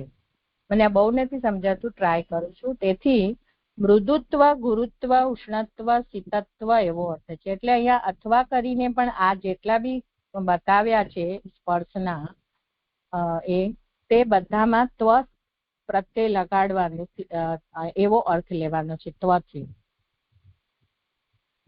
એટલે એનું એ હોવું તે જણાવે છે. ગુરુ, લઘુ, ઉષ્ણ ત્વ શબ્દથી. એટલે કાં તો લઘુતા, મૃદુતા એમ સમજો. જે શબ્દ ધર્મી ગુણવાળા પદાર્થમાં જે ગુણ જણાવવાની પ્રવૃત્તિ કરે છે તેનો ભાવ તે જ ગુણ છે. હવે ધર્મી જે છે એ પોતે વસ્તુ છે અને એમાં રહેલો ગુણ એ જણાવી રહ્યો છે સ્પર્શથી, તો ઈ તેનો ભાવ તે જ ગુણ છે. એટલે વસ્તુમાં રહેલો જે ભાવ છે, મૃદુપણું, લઘુપણું, ઈ જ ગુણ છે. એટલે ઈ જણાવી રહ્યો છે, ધર્મી વસ્તુ છે. તેથી કેટલાક એમ કહે છે કે શબ્દની પ્રવૃત્તિનું કારણ જ ભાવ છે. એટલે જેને તમને સ્પર્શ થતા જે તમને ભાવ થાય છે ઈ જ તમને શબ્દની પ્રવૃત્તિ કરાવે છે કે આ ઉષ્ણપણું છે, કે આ લઘુપણું છે, કે કઠણપણું છે, એમ મને આવું સમજાય છે. પછી કે છે કે સત્તા હોવાપણુંના અર્થવાળાઓને સર્વમાં વ્યાપી રહેલ છે. એટલે જે સત્તા જે છે એ બધી જગ્યાએ પ્રભુની વ્યાપીને રહેલો છે, સત્ધર્મ છે તે, અને બધા શબ્દો તેના જ અંશ જ કહે છે. એમાં 10મી ફૂટનોટ છે કે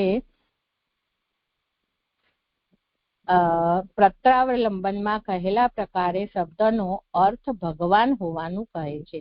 એટલે જે ત્યાં આગળ જે કીધું છે, જે બધા શબ્દો તેના જ અંશો છે, એટલે સત્તા રૂપે જે વ્યાપી રહેલો છે એના જ અંશો છે. એટલે એ જ ભાવ કરાવે છે, એમ જે વસ્તુમાં રહેલું છે એ શબ્દથી વ્યક્ત કરીએ છીએ. તેથી સર્વ શબ્દો ભાવ કહે છે એવો શાસ્ત્રાર્થ છે. એટલે જે મીમાંસકોનો ભાવ છે કે સર્વ શબ્દો જે છે એ ભાવ રૂપે લોકો કહી રહ્યા છે. અને અભાવ શબ્દમાં પણ નિષેધ સાથેનો ભાવ જ જણાય છે. જ્યારે ત્યારે તમે કહે છે કે આમાં ઉષ્ણતા નથી, જે અભાવ કહે છે તો એમાં પણ નિષેધ સાથેનો ભાવ જ જણાય છે. એટલે કે જે શબ્દ આપણે વાપરીએ છીએ તે ભાવ રૂપ છે, અને ભાવથી ભાવ હોય કે અભાવ હોય, અભાવમાં પણ નિષેધ સાથેનો ભાવ છે. પેલો ભાવ છે એ ડાયરેક્ટ કહી રહ્યા છે કે આ આવું છે. તેમ ન હોય તો અભાવ પોતાના ભાવ અસ્તિત્વ વિનાનો હોય. એટલે અહીંયા 11મી ફૂટનોટ છે કે અભાવ અને ભાવરૂપ ન હોય તો ખમ પુષ્પની આકાશનું ફૂલ પેઠે પોતાની સત્તા વિનાનો હોય, અને તેથી તે જણાય જ નહીં. અભાવ ભાવરૂપ છે કારણ કે તે છે એવું જ્ઞાન થાય છે. ઘટની પેઠે જે તેવું ન હોય તે તેવું નથી જેમ કે ખમ પુષ્પ એવું અનુમાન થઈ શકે છે. એટલે જે આપણે ભાવ અને અભાવને બીજા ખમ પુષ્પ એટલે કે જેનું એક્ઝિસ્ટન્સ નથી પણ આપણે જ્યારે એને બોલીએ છીએ ખમ પુષ્પ તો એનું જ્ઞાન તો થઈ જ રહ્યું છે. એનો એકચ્યુઅલમાં એનો છે નહીં એનું એક્ઝિસ્ટન્સ પણ એનું જ્ઞાન તો થાય જ છે. ઘટની પેઠે જે તેવું ન હોય એટલે ઘટની પેઠે એટલે એનું એક્ઝિસ્ટન્સ નથી એ જેવી રીતે ઘટનું એક્ઝિસ્ટન્સ છે સતમાં તેવું નથી પણ તેમ છતાં બી ખમ એનું અનુમાન તો થઈ જ શકે છે. એટલે અહીંયા ભાવ અને અભાવ બંનેને લઈ લીધા છે. અહીં આગળ કહે છે અહીં ત્વચા ઇન્દ્રિયમાં બે પદાર્થ છે તેઓનું કાર્ય ચળ અને સ્પર્શ છે. અહીંયા જે ત્વચા ઇન્દ્રિયનું જે કહી રહ્યા છે અહીં એટલે કે અહીંયા ભાગવત શાસ્ત્રમાં એટલે કે ત્વચા ઇન્દ્રિયમાં બે પદાર્થ છે ચળ અને સ્પર્શ. ચળ બહારનો સ્પર્શ છે, અંદર તો સ્પર્શ પણ છે. એટલે ચળ અને સ્પર્શ જે બે પદાર્થ છે ત્વચાનું એમાં 13મી ફૂટનોટ છે અહીં એટલે કે આ શાસ્ત્રમાં અને 13માં કહે છે કે બહારના સ્પર્શથી જે સુખ થાય છે તે ચળ. એટલે ચળથી જે આપણે ખણાવતીઓ ને કરીએ તો એનાથી સુખ થાય છે એ ચળ એ બહારનો સ્પર્શ જ છે. અંદર તો સ્પર્શ પણ છે અને તે લોમ શબ્દથી ઓળખાતો ચળનું ગ્રહણ કરનારો છે. એટલે અંદર જે સ્પર્શ છે એ લોમ છે જે તસ્યામ લોમ મહીરુહા એટલે જે લોમ શબ્દથી ઓળખાતું એ જ ચળ ગ્રહણ કરે છે જે બહારથી કરે છે. તેમાં વૃક્ષો દેવો છે અને બંનેનું અધિષ્ઠાન તો એક જ છે. એટલે ચળ અને સ્પર્શ એ બંનેનું અધિષ્ઠાન એમાં જે વૃક્ષો છે એને દેવતા કીધા છે કે રૂવાડા છે એ ઇન્દ્રિય છે લોમ અને વૃક્ષો છે એ દેવતા છે અને એ બંનેનું અધિષ્ઠાન તો એક જ છે. એમાં 14મી ફૂટનોટ છે કે ગોલક એક છે એટલે ત્વચા જે છે અહીંયા એ એક જ છે. એનું જ અંદર અને બહાર બંને સાઈડનું અહીંયા કહી રહ્યા છે. તેથી લોમ જુદી ઇન્દ્રિય નથી પણ ત્વચાનો જ પ્રકાર છે. એક જ છે એટલે એક ત્વચા જ ગોલક રૂપી જે છે એમાં જ અંદર અને બહાર બંને રીતે કહી રહ્યા છે. એનું અધિષ્ઠાન રૂપે એ ગોલક રૂપી ત્વચા જ છે. પછી બીજું અહીંયા કહે છે કે આ જે તત્ર ચ અંતર બહિર વાયુ ત્વચા આ લબ્ધ ગુણો વૃત અને ત્યાં એટલે એ ત્વચામાં જેનો સ્પર્શ ત્વચાથી પ્રાપ્ત થાય છે તે વાયુ અંદર અને બહાર વીતી રહેલો છે. અહીંયા બીજું કહે છે એટલે મને એવું સમજાય છે કે આગળ દેવતા રૂપે આપણને વૃક્ષો કીધા એને અહીંયા વાયુ દેવતા કહી રહ્યા છે. બીજું કહે છે એટલે કે બીજા વાયુ દેવતાના એંગલથી આ કહી રહ્યા હોય એટલે અહીંયા છૂટું કર્યું હોય ને એવું મને સમજાય છે. એટલે અહીંયા જે ત્વચાનો જે સ્પર્શ જે છે પ્રાપ્ત થાય છે તે વાયુ અંદર અને બહારથી વીટું એટલે ત્વચાની બહારની સાઈડ અને અંદરની સાઈડ વાયુ છે. તત્ર ચ જે કીધું છે કે ચ અને શબ્દથી એમ સૂચવેલું છે કે ત્વચાનું રૂવાડા સિવાયનું બીજું પણ સ્થાન શરીરની અંદર રહેલું છે. એટલે ત્વચા આપણને બહારથી દેખાય છે એવો એની ઇનર સાઈડ પણ તો છે. જેમ સિક્કાની બે બાજુ હોય એમ ત્વચાની બીજી સાઈડ પણ શરીરની અંદરની તરફ બી રહેલું છે. ત્યાં વાયુ દેવતા છે એટલે અંદરની સાઈડ જે છે ત્યાં વાયુ દેવતા છે. આવી રીતે અંદર અને બહાર શબ્દોથી પહેલા કહેલ દેવતાથી આનું સ્થાન વધારે હોવાનું સૂચવેલું છે. મને અહીંયા એવું સમજાય છે કે અંદર અને બહાર જે અહીંયા વીતળાઈને વાયુ રહેલો છે તો અહીંયા જે પહેલા કહેલ એટલે પહેલા એટલે જે આગળ વૃક્ષો જે દેવતા કીધા તેનાથી અહીંયા વાયુ દેવતાનું સ્થાન વધારે હોવાનું સૂચવેલું છે. જે મને આવું સમજાય છે, કદાચ ખોટું હોય તો આપ સુધરાવજો.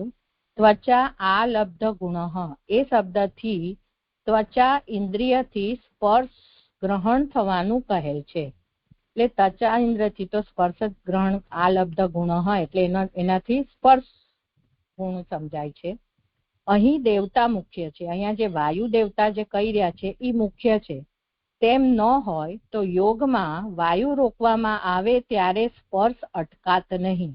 એમાં 15મી ફૂટનોટ છે કે વાયુરૂપ હોવાનું પ્રાધાન્ય અને શબ્દ ગ્રહણ કરવાથી થતું હોય તો વાયુને રોકવામાં આવે ત્યારે બહાર સ્પર્શનું જ્ઞાન અટકી ન જાય, કારણ કે ત્વચા ત્યાં છે. આ જ દેવતા પ્રધાન હોવાનું જણાવે છે. તેથી વાક્યની યોજના નીચે પ્રમાણે છે કે રૂવાડામાં અને અંદર અસ્થિ વગેરેમાં અંદર અને બહાર એમ વૃક્ષોથી વધારે સ્થાનવાળો વાયુ દેવતા છે. તેનો સ્પર્શ ત્વચા ઇન્દ્રિયથી વીંટળાયેલો રહેલ છે. એટલે અહીંયા જે વાયુ દેવતા છે જે અંદર અને બહાર, પણ જે બહારનો વાયુ જે છે એનું પ્રધાનતા બતાડી રહ્યા છે કે જ્યારે એમ કે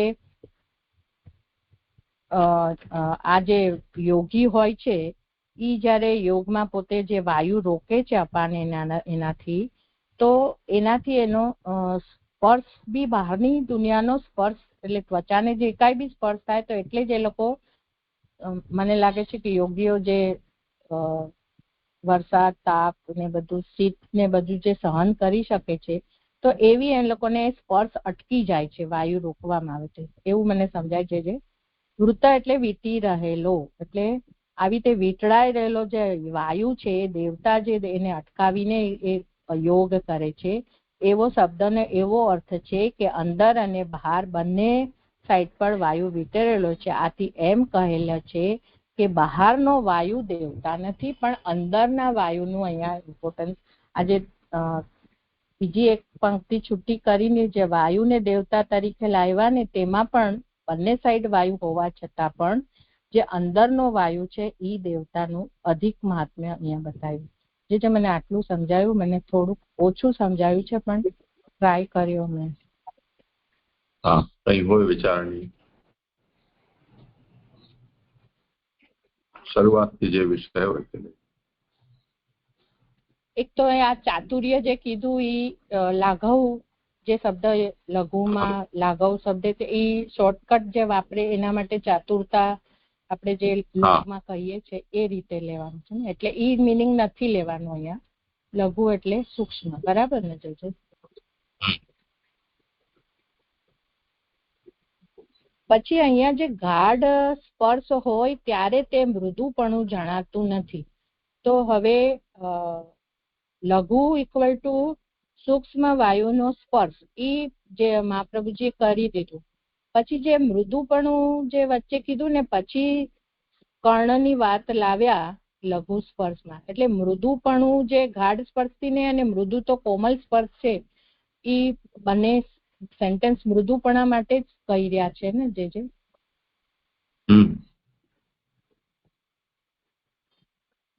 અને એમાં એક્ઝામ્પલ રેશમી વસ્ત્રનું આપ્યું. એટલે લઘુમાં સૂક્ષ્મ સ્પર્શમાં વાયુનો એક્ઝામ્પલ આપ્યો, મૃદુમાં કોમલ સ્પર્શમાં રેશમી વસ્ત્રનો એક્ઝામ્પલ આપ્યું, કઠણ સ્પર્શમાં પથ્થરનો. અને આ જે ગુરુપણું ઘણી રીતે સમજાયું છે, જે એ મને અલગ અલગ એંગલથી સમજાયું છે કે પણ ગુરુપણું એટલે અહીંયા સંયોગ અને સ્પર્શ બંને લેવાનું. ગુરુપણું બી સ્પર્શ જ છે અને તે પણ સંયોગ અને સ્પર્શ બંને રીતે. એટલે શોર્ટમાં કેવું હોય ગુરુપણું ઇક્વલ ટુ શું સમજાવવા માંગે છે, તો જે શું સમજાય, કારણ કે અહીંયા ઝાઝાપણું બી લીધું, ભારેપણું બી લીધું, બહુપણું બી લીધું, એક અવયવ અને જોડેલા અવયવથી બી સમજાવ્યું, અને સંયોગ અને સ્પર્શમાં જે ચાંડાલનું કીધું છે મનુસ્મૃતિમાં જે બે અલગ પ્રાયશ્ચિત નથી કીધા એ રીતે બી અહીંયા સમજાવ્યું. તો અહીંયા ગુરુપણું ઘણું ડિટેલમાં કીધું છે જે. બરોબર છે. એમાં કઈ હોય વિચારણીય તો બોલો.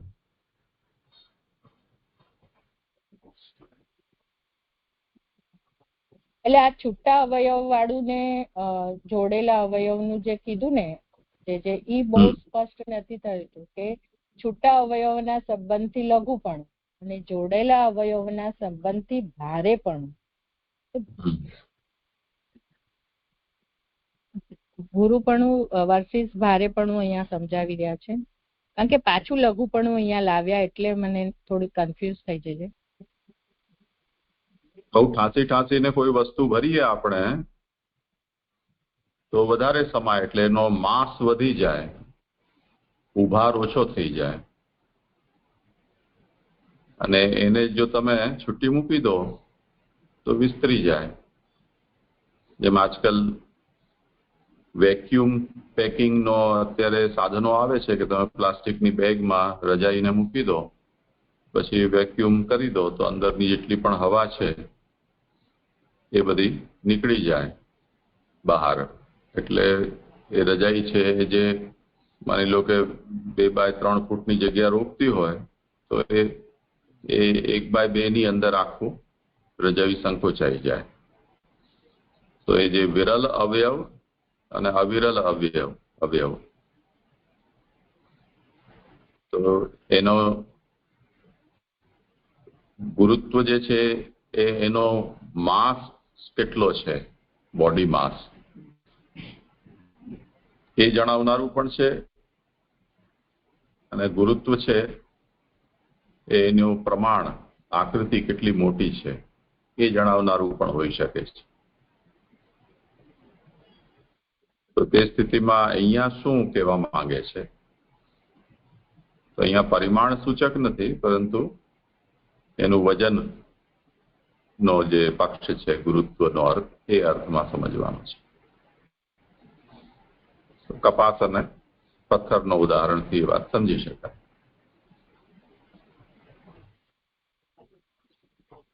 જી જી, એટલે અહીંયા ગુરુપણું જે વેટના એંગલથી સ્પર્શથી સમજવાનું છે, એમ જ કહેવાનું. બરાબર.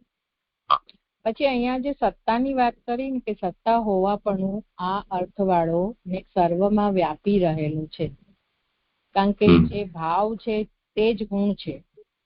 તેથી કેટલાકના મતથી એમ કહે છે કે શબ્દની પ્રવૃત્તિનું કારણ જ ભાવ છે. એટલે શબ્દની પ્રવૃત્તિ એટલે કે આવું છે, એ જે શબ્દ આપણે કહીએ છીએ, ભાવ ટચ થઈને આપણને જે શબ્દમાં આપણે કહીએ છીએ આ ગુરુપણું કથન, એ શબ્દની વાત છે ને? જે કોઈ પણ શબ્દ હોય એના પાછળ જો તમે તો લગાડો તો એ એનું અસ્તિત્વ, સત્તા જ બતાવે છે. તો મૃદુત્વ, ગુરુત્વ, ઉષ્ણત્વ, શીતત્વ, આ જેટલા પણ ત્વ લાગે છે એ શબ્દની પ્રવૃત્તિનો નિમિત્ત શું? તો એની સત્તા, એનું અસ્તિત્વ, બીઈંગ કહેવાય. એટલે કહી રહ્યા છે કે કેટલાક લોકો એમ કહે છે કે શબ્દની પ્રવૃત્તિનું કારણ જ ભાવ છે.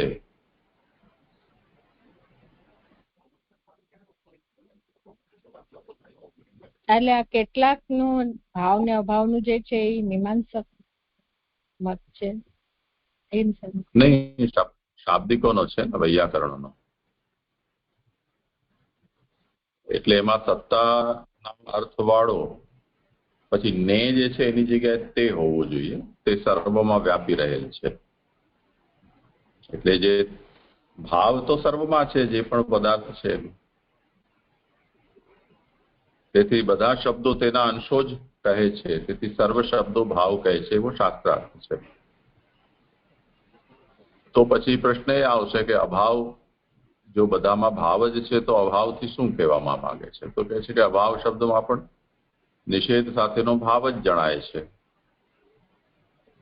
એવું ન હોય તો જે અભાવ છે એ પણ નિસ્વભાવ થઈ જાય. એ તો બૌદ્ધોનો સિદ્ધાંત છે.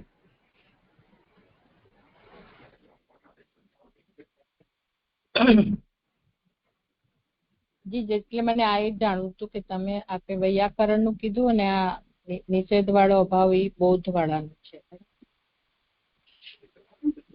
હા, બસ મારો થઈ ગયો. બીજા કોઈને કાંઈ હોય જે ગમ્યું આગળ જેમનો વારો હોય. નહીં, જે આગળ મારે જ કરવાના છે. અચ્છા, તો કરો. હાથ ઊંચો કરીને બોલો. હા જી જી જી, દીક્ષામાં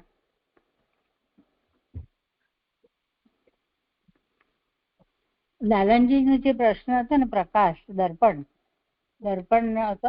એમાં જ ને, તો 350 પાન નંબર પર એનું આખો પેરેગ્રાફ છે, એ જોવું છે. જે જેમ સૂર્યનો ઉદય માણસોના ચક્ષુના અંધકારનો નાશ કરે છે, એ વાક્યમાં ચક્ષુના સંબંધવાળા અંધકારનો જ નાશ કરનાર કહ્યું છે, પરંતુ સ્વભાવથી જ હર કોઈ અંધકારનો નાશ કરતો નથી. જો તેમ ન હોય તો સ્પર્શથી પણ જ્ઞાન થવામાં તે વિઘ્ન કરનારું થાય. સ્પર્શથી તે પકડાય અને તમ ચિહ્ન છે, અને દર્પણમાં વિષયતા મુખ ઉત્પન્ન કરે છે, અને ચક્ષુ દર્પણમાં જઈ પાછું ફરીને મુખનું જ ગ્રહણ કરે છે, એમ ન માનવું. તેમ થતું હોય તો બીજા દર્પણમાં આભાસ સાથેનું મુખ ન દેખાય, અને આ જ મુખનું બંને દર્પણમાં પ્રતિબિંબ પડે છે એમ ન કહેવું, કારણ કે દર્પણ સામે ન રહેલ દિશા વગેરેનું પણ પ્રતિબિંબ જોવામાં આવે એ આભાસ જ છે. આવું લઈ શકાય. લાલાજીના પ્રશ્નમાં મને થોડું કેવું દર્પણનું ત્યાં અહીંયા દર્પણ શબ્દ ખોટો લખાઈ ગયો છે, એટલે આ વિચાર કરવાનો વિષય જ નથી. એ તો મેં સુધરાવી દીધું ને. દર્પણ છેકી નાખો, એની જગ્યાએ પ્રકાશ લખી દો.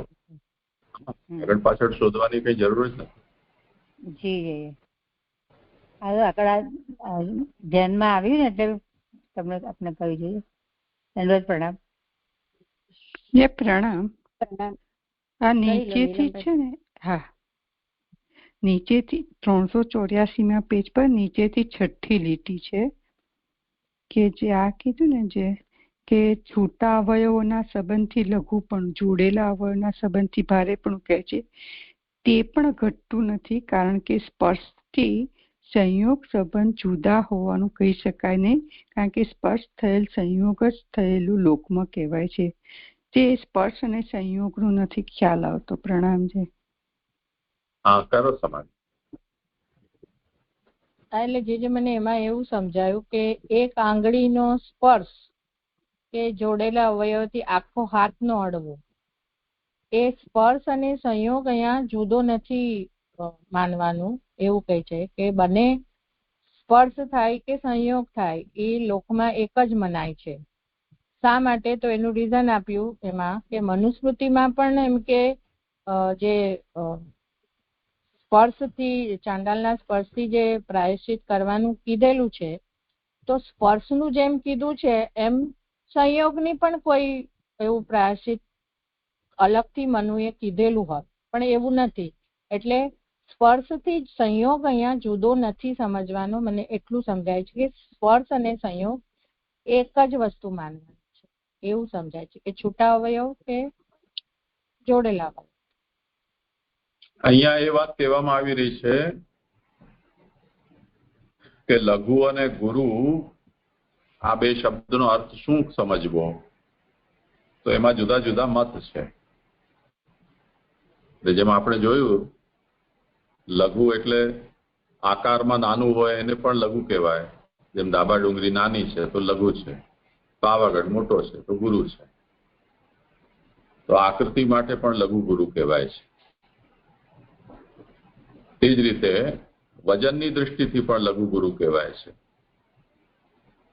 એટલે કપાસની ગાંસડી હોય અને એની સામે એને તોલવા માટેના લોખંડના વજનિયા હોય, તો ગાંસડીનો આકાર ઘણો મોટો હોય, પણ બની શકે કે ખેડૂતના ઉત્પાદન એટલું ન હોય વજનિયા બરાબર, અને 1 ક્વિન્ટલ કે 1 ટનનું વજનિયું રાખો અને એમાં કપાસની એટલી મોટી ગાંસડી કે ત્રાજવામાં માય પણ નહીં, અને તેમ છતાં પણ એ હલકી થાય. તો આ જે લઘુત્વ અને ગુરુત્વ છે, એમાં આપણે કપાસ અને વજનિયાના ઉદાહરણમાં એમ કહી શકીએ કે વજનિયું કદમાં લઘુ છે પરંતુ વજનમાં ગુરુ છે.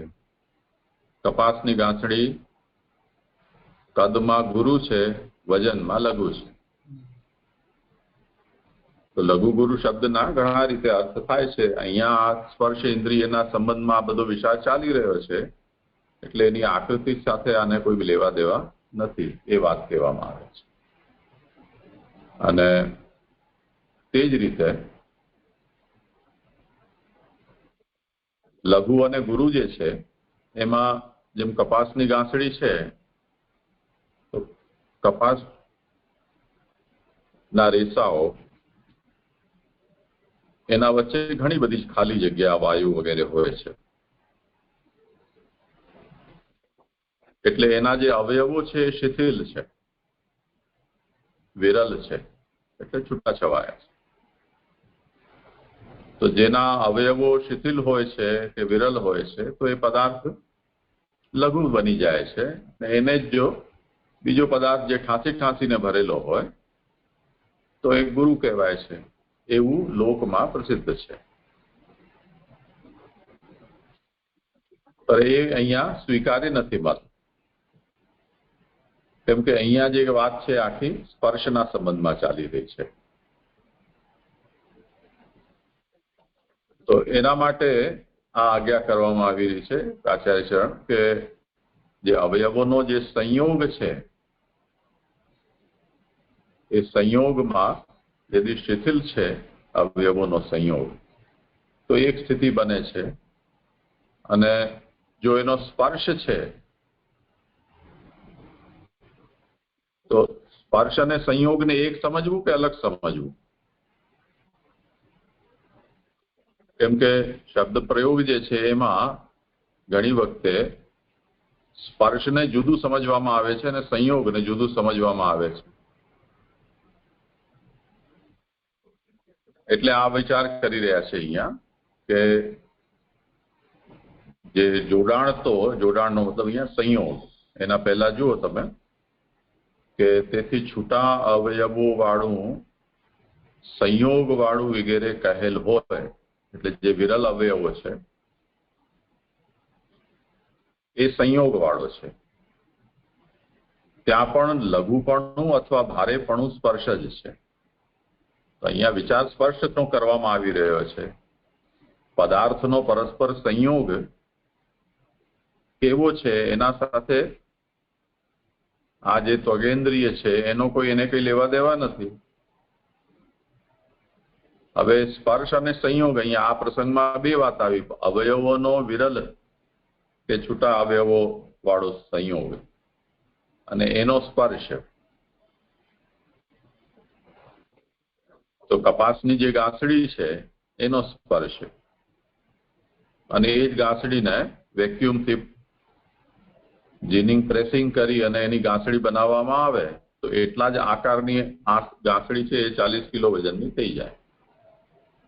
અને જો જીનિંગ કરીને પ્રેસિંગ ન કરેલું હોય તો એટલી જ આકારની ગાંસડી છે એ માંડ 1.5-2 કિલો વજનની થાય.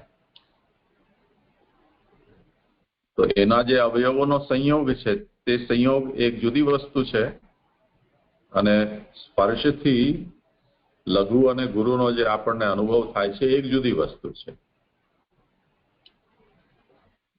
હવે સંયોગ અને સ્પર્શ એ વિષયમાં લોકમાં એમ કહેવાય છે કે જે સંયોગ છે સ્પર્શ અને સ્પર્શ છે સંયોગ છે. તો એ એમ કહી રહ્યા છે કે સંયોગ જે છે સ્પર્શથી જુદો નથી. તો એના માટે કહી રહ્યા છે કે 4 આંગળીઓ સંયોગવાળી પણ છે. જેમ આપણે આંગળીઓને ભેગી કરી દીધી તો એ સંયોગ છે. હવે સંયોગ છે કે સ્પર્શ છે, શું કહેશો તમે? જો ચોંટેલી હોય તો આપણે એને 4 આંગળી નહીં કહીએ, ઘણા લોકોની સિવાયેલી આંગળીઓ હોય છે. તો તે સ્થિતિમાં એ આંગળીને આપણે 4 આંગળી ન કહીને એને 1 આંગળી કહીશું. પણ 4 આંગળીઓ જુદી જુદી હોય અને પછી જો એને તમે સલામી મારતી વખતે જેમ આપણે ભેગી કરી દઈએ તેવી રીતે જો ભેગી કરી દઈએ તો એનો સંયોગ આપણને દેખાશે, પરંતુ આંગળીઓ તો 4 જ રહેશે.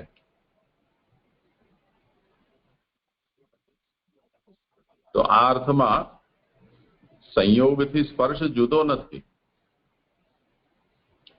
તો જે લોકો સંયોગ અને સ્પર્શને જુદો સમજી રહ્યા છે એના સામે આ એક તર્ક આચાર્ય શરણ આપી રહ્યા છે વકીલ પુરુષોત્તમજી, કે જો એવું હોત તો પ્રાયશ્ચિત જુદો જણાવ્યો હોત, સંયોગનો પ્રાયશ્ચિત. પણ એવું તો નથી. પ્રકાશમાં આ વાતને ત્યાં કહી છે, ચોથામાં.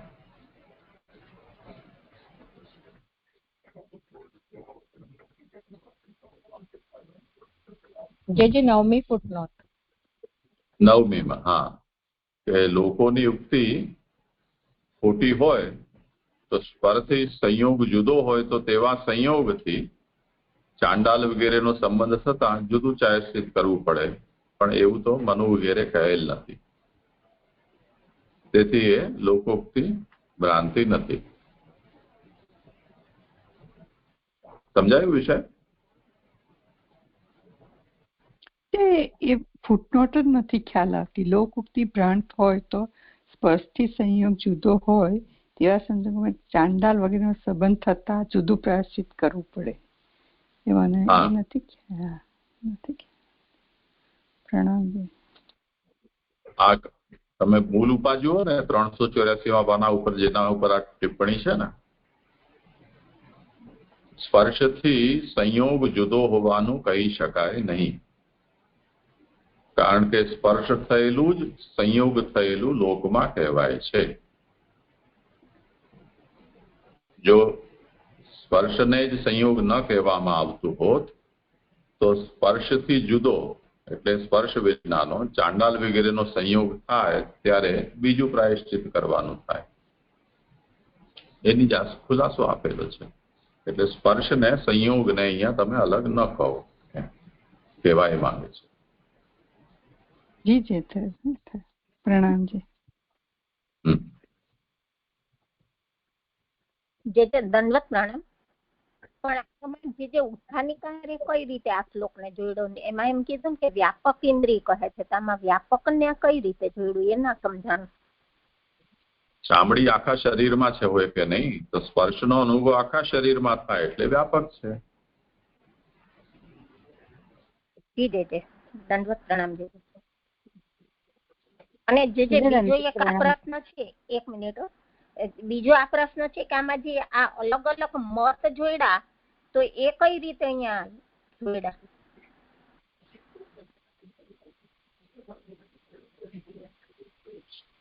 શું જોડ્યા? જોડ્યા નથી, એમનું ખંડન કર્યું છે. અલગ અલગ મત બતાવ્યા ને અહીંયા, વૈયાકરણ નો મત અને બૌદ્ધ મત, તો એ આની અંદર કઈ રીતે તે સમય સમજાણા? હા હા, કરો પૂર્ણિમાબેન. એટલે મને તો અહીંયા એમ જ સમજાય છે કે અહીંયા જે ભાવ અને અભાવનું જે કીધું એ બૌદ્ધ મતનું ખંડન કર્યું છે કે ભાવ કો કે અભાવ કો, તે ભાવ અસ્તિત્વ વિનાનો બી હોય અભાવમાં, પણ ઇન્ડાયરેક્ટલી તો ભાવ જ કહી રહ્યા છે. એટલે એમ કે શબ્દ છે તે સત્તાના અંશ રૂપ જ છે. એટલે જે શબ્દ આવી રહ્યો અને ઉપર જે વૈયાકરણનું જે કીધું એમાં જે સત્તા જે છે જે બધી જ જગ્યાએ વ્યાપીને રહેલું છે એ જ બધા શબ્દો તેના અંશ જ છે. તેથી સર્વ શબ્દો ભાવ કહે છે. ઈ વૈયાકરણનું એવો શાસ્ત્ર છે. એટલે આ રીતે મહાપ્રભુજી ભાવ ને અભાવને જે જુદું કહી રહ્યા છે એનો પણ ખંડન કર્યું ને જે સત્તાના એંગલથી વૈયાકરણનું બી કર્યું, એવું સમજાઈ રહ્યું છે મને. એટલે અહીંયા ખંડન મંડનનો પ્રસંગ જ નથી. કઈ નૈયાયિકો કે બૌદ્ધો કે વૈયાકરણો કે મીમાંસકો અહીંયા સ્પર્શેન્દ્રિય શું છે એના વિષયમાં એમની શું માન્યતા છે એનો અહીંયા કોઈ ઉલ્લેખ મહાપ્રભુજી નથી કરી રહ્યા. અહીંયા તો ખાલી ગુરુ અને લઘુ આ જે શબ્દ છે એ શબ્દના અર્થો શું આપણે લઈએ અને મૂળ ભાગવતકાર આ શબ્દનો અહીંયા કયા અર્થમાં પ્રયોગ કરી રહ્યા છે એટલી જ વાત છે. જી જે મારું પણ સ્પષ્ટ. જી જે દંડવત પ્રણામ. હા પ્રણામ, મારું પણ થઈ ગયું છે. પ્રણામ છે. બસ કરો આગળ. હા જે હવે કે છે પાના નંબર 386 કે એવી રીતે ત્વચાનું નિરૂપણ કરી જ્ઞાનેન્દ્રિય સમાપ્ત કરી નીચેના શ્લોકથી આરંભી કર્મેન્દ્રિયનું નિરૂપણ કરે છે. કે આવી રીતે છેલ્લા 5 શ્લોકથી કે મુખ, આંખ, નાક, કાન અને ત્વચા, એ જે 5 શ્લોકથી જ્ઞાનેન્દ્રિયનું અહીંયા સમાપ્ત કર્યું ને હવે કર્મેન્દ્રિયનું નિરૂપણ કરે છે. તેમાં હસ્તો રૂહુ હતું તસ્ય નાના કર્મ ચિકીર્ષયા તયોસ્તુ બલવાન ઇન્દ્રિય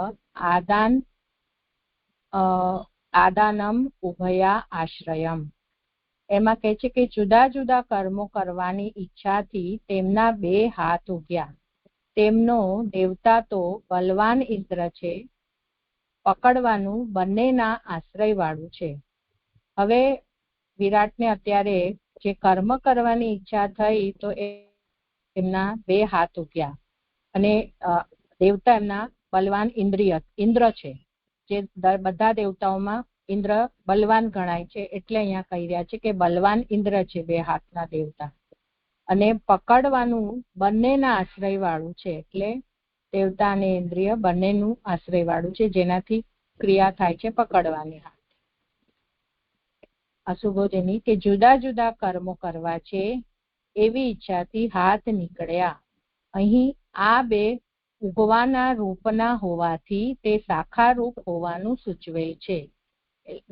એ 2ના ગોલક 2 છે, એટલે 2 હાથ 2 બાજુ 2 એના ગોલક છે, અને એ અહીંયા શાખા રૂપ ઉગ્યા એવી રીતે અહીંયા, અને એને જુદા જુદા કર્મની ઈચ્છાથી આ હાથ ઇન્દ્રિય નીકળી છે. તેઓમાં તો બલવાન ઇન્દ્ર છે, તે 2 હાથનું બલ ઇન્દ્રિય છે. ઇન્દ્રો દેવતા છે, પકડવું કર્મ છે. તે દેવતા અને ઇન્દ્રિય બંનેના આશ્રય વાળું છે. એટલે પકડવાનું જે કર્મ છે એ આ દેવતા ને ઇન્દ્રિય બંનેના આશ્રય વાળું છે. આવી રીતે અહીંયા કર્મેન્દ્રિયમાં સૌથી પહેલા 2 હાથ નીકળ્યા, જેને કર્મ કરવાની ઈચ્છા થતા હતી, અને એના દેવતા ઇન્દ્ર છે. આમાં જે બહુવચન ઇન્દ્રો છે એ સુધારી લેજો, ઇન્દ્રો નહીં પણ ઇન્દ્ર. જી જજો.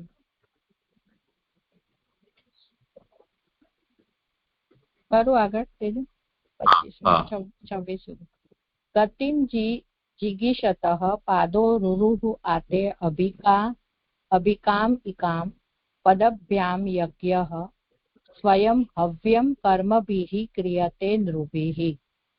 શ્લોકાર્થ. ઈચ્છેલી ગતિ પ્રાપ્ત કરવા ઈચ્છા થતા 2 પગો ઉગ્યા. 2 પગોથી યજ્ઞ થાય છે, પોતે યજ્ઞ અને હવ્ય છે. મનુષ્યો કર્મોથી હવ્ય કરે છે. આ શ્લોકાર્થ થયો. હવે સુબોધિની કે ઈચ્છેલી ગતિ પ્રાપ્ત કરવા ઈચ્છનારના 2 પગો ઉગ્યા. 2 પગોથી શબ્દથી ઇન્દ્રિય કહી યજ્ઞ દેવતા છે. એટલે અહીંયા 2 પગો છે ઇન્દ્રિય છે, અને એના દેવતા યજ્ઞ દેવતા છે, કારણ કે 2 પગથી મનુષ્ય યજ્ઞ વગેરે કરે છે, અને એ જ મનુષ્ય અહીંયા કર્મો એ પગ દ્વારા જ યજ્ઞ કરવા સક્ષમ બને છે. એટલે મનુષ્ય કર્મોથી હવ્ય કરે છે. હવે કે છે સ્વયં પોતે, જે પદભ્યામ યજ્ઞ સ્વયં પોતે શબ્દથી વિષ્ણુ કયા. એટલે અહીંયા જે દેવતાની વાત આવી રહી છે એ પોતે સ્વયં કહીને પોતે કહીને વિષ્ણુ કીધા છે. અભિકામિકામ એટલે જુદા જુદા દેશોમાં જવાની ઈચ્છાના સંબંધવાળી ઈચ્છેલી ગતિ થઈ ત્યારે તેવા વિરાટના 2 પગ હાથોની પેઠે શાખાના પ્રકારથી ઉગ્યા. પર જેમ 2 હાથ થયા એમ અહીંયા જુદા જુદા દેશોમાં જવાની ઈચ્છા થતા એમને 2 પગ વિરાટને થયા, જે ઉપર 2 શાખાની જેમ હાથ થયા હતા એમ શાખાની જેમ અહીંયા પગ થયા. પગ ન હોય તો તેવાની પણ ગતિ હોય છે. એટલે ઇન શોર્ટ એમ કહેવા માંગે કે જેને પગ નથી હોતા લોકમાં પણ, એટલે જે સરીસૃપ બધા એનિમલ છે એને પગ ન હોય તેવાની પણ ગતિ હોય છે. 4 પગવાળાને પણ હોય છે, છતાં પણ જેમાં 2 પગવાળા સર્વત્ર જાય છે તેવી રીતે બીજા જતા ન હોવાથી 2 પગની ઈચ્છા કરેલી વિરાટ પુરુષ, એટલે 2 પગની ઈચ્છા કરેલી. તો વિરાટ પુરુષ સ્થિર હોવાથી તેમને પગોથી શું કરવાનું? એટલે અહીંયા જે કહે છે કે આમ જોવા જઈએ તો જે ગતિ જે છે એ તો વગર પગવાળા ને 4 પગવાળા બી કરતા હોય છે. તો અહીંયા 2 પગની ઈચ્છા વિરાટે કરી છે. તો તેના તો વિરાટ અને પાછું કહી રહ્યા છે કે વિરાટ પુરુષ તો સ્થિર છે, તો એમને પગોથી શું કરવાનું? તો એની ફૂટનોટ, પહેલી ફૂટનોટ લઉં છું કે 2 પગવાળા ઈચ્છેલી ગતિ કરનારા હોવાથી 2 પગોની કામના કરેલી. એટલે અહીંયા 2 પગથી જ એમણે ગતિ કરવાની ઈચ્છા કરી છે વિષ્ણુ એટલે વિરાટે, એટલે અહીંયા ઘડી 2 પગ થયા છે. પછી અહીંયા જે કીધું કે વિરાટ પુરુષ સ્થિર હોવાથી તેમને પગોથી શું કરવાના? જો સ્થિર ન રહે તો લોક ઉપર ઘણો કોપ થાય અને બીજા રૂપની કલ્પના કરવામાં આવે તો આરંભમાં કહેલ રૂપનો વિરોધ થાય, એવી શંકા થાય. તેથી પોતે હવ્ય છે, એટલે કે મનુષ્યો કર્મોથી કરે છે એમ કહેલું છે. અહીંયા જે કીધું કે જો સ્થિર વિરાટ પુરુષ તો સ્થિર છે, તો એને પગોથી શું કરવાનું?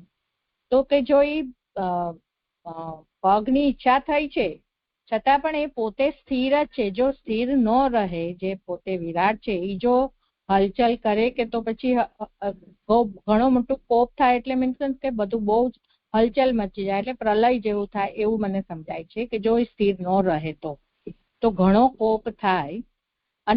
અને જો એમની બીજા રૂપની કલ્પના કરવામાં આવે અને જો વિરાટને માટે કોઈ બીજા રૂપની કલ્પના કરવામાં આવે તો આરંભમાં કહેલ, એટલે જે ક્રમથી જે અહીંયા વિરાટનું જે સ્વરૂપ કીધેલું છે એમાં વિરોધ થાય, એવી શંકા થાય. તેથી પોતે હવ્ય છે અને મનુષ્યો કર્મોથી કરે છે એમ કહેલું છે. એમાં બીજી ફૂટનોટ છે કે લૌકિક દૂધપાક વગેરે દ્રવ્યને પ્રોક્ષણ વગેરે વૈદિક સંસ્કારથી હવ્ય કરાય છે. તેથી તે વિરાટના અવયવ, અહીંયા અવ્યયને બદલે અવયવ સમજાય રહ્યો છે, તેથી તે વિરાટના અવયવ હોવાથી ભગવદ રૂપ છે એવો અર્થ છે. એટલે જે યજ્ઞ રૂપ જે કર્મ કરે છે મનુષ્ય, એમાં જે દૂધપાક વગેરે જે યુઝ થાય છે એમાં યજ્ઞમાં, એનાથી જે હવ્ય અપાય છે, તો એને પ્રોક્ષણ કરવાથી એનું સંસ્કાર થાય છે, એટલે સંસ્કારથી જ હવ્ય કરાય છે. તેથી તે વિરાટના અવયવ, એટલે જે આપણે કહે છે કે યજ્ઞમાં બધું જ બ્રહ્મરૂપ બનેલું છે, તો એ હવ્ય બી બ્રહ્મરૂપ છે, એટલે એ ભગવદ રૂપ છે એવો અર્થ છે. એટલે અહીંયા જે કીધું કે બીજા રૂપની કલ્પના કરવામાં આવે તો આરંભમાં કહેલના વિરોધ થાય. જો એવી શંકા થાય, એક તો સ્થિરનું કીધું અને બીજી કલ્પના, તો એ બંને શંકાને અહીંયા દૂર કરીએ કે તેથી એ પોતે જ હવ્ય છે, જે બ્રહ્મ છે એ પોતે જ હવ્ય રૂપ એટલે દૂધપાક રૂપ બની રહ્યા છે અને એનાથી જ મનુષ્યની સૃષ્ટિ આખું કર્મ કરે છે એમ કહેલું છે. એટલે કે પોતે હવ્ય છે એ શબ્દોથી દૂધપાક વગેરે હવ્ય ભગવાન હોવાનું કહ્યું. તેમ હોવાથી તે અવશ્ય ફળ પ્રાપ્ત કરાવનાર હોવાનું કહેવું જોઈએ. જે કારણને લીધે મનુષ્ય કર્મોથી તે હવ્ય કરે છે, તે જ દૂધપાક વગેરે હવ્ય દેવતાને ઉદ્દેશીને અગ્નિમાં નાખતા યજ્ઞ રૂપને પ્રાપ્ત કરીને તે જીવને લઈ પરલોકમાં જાય છે. એટલે આવી રીતે જે મનુષ્ય બ્રહ્મરૂપ જે હવ્ય છે એ દૂધપાક વગેરે એને જ હોમ કરે છે, જે દેવતાને ઉદ્દેશીને કરે છે, અને તે જ દૂધપાક વગેરે હવ્ય દેવતાને ઉદ્દેશીને અગ્નિમાં નાખતા યજ્ઞરૂપને એટલે કે પ્રભુને પ્રાપ્ત કરી, યજ્ઞરૂપ જે વિષ્ણુ છે એને પ્રાપ્ત કરીને તે જીવને એટલે યજ્ઞ કરતા જે જીવ છે તે લઈને પરલોકમાં જાય છે. એમાં ત્રીજી ફૂટનોટ છે કે વિરાટને પગ ન હોય તો જીવને પોતે જ પરલોક જવાનું રહે. અહીંયા વિરાટને કેમ પગ છે, એ પોતે તો સ્થિર રહેવાના છે, સ્થિર ન રહે તો પછી ઘણો કોપ થઈ જાય. તો અહીંયા પગ શા માટે છે એના માટે કહે છે કે વિરાટને જો પગ ન હોય તો જીવને પોતાને જ પોતાની રીતે પરલોકમાં જવાનું રહે, એટલે એક લોકથી બીજા લોકમાં જે જવાનું થાય છે એ એને પોતાની જાતે જવું પડે. અને દૂધપાક વગેરેનો યજ્ઞમાં સમાવેશ થતો હોવાથી અથવા કર્મરૂપ હોવાથી પરલોકમાં જવાનું સાધન અવશ્ય કહેવું જોઈએ.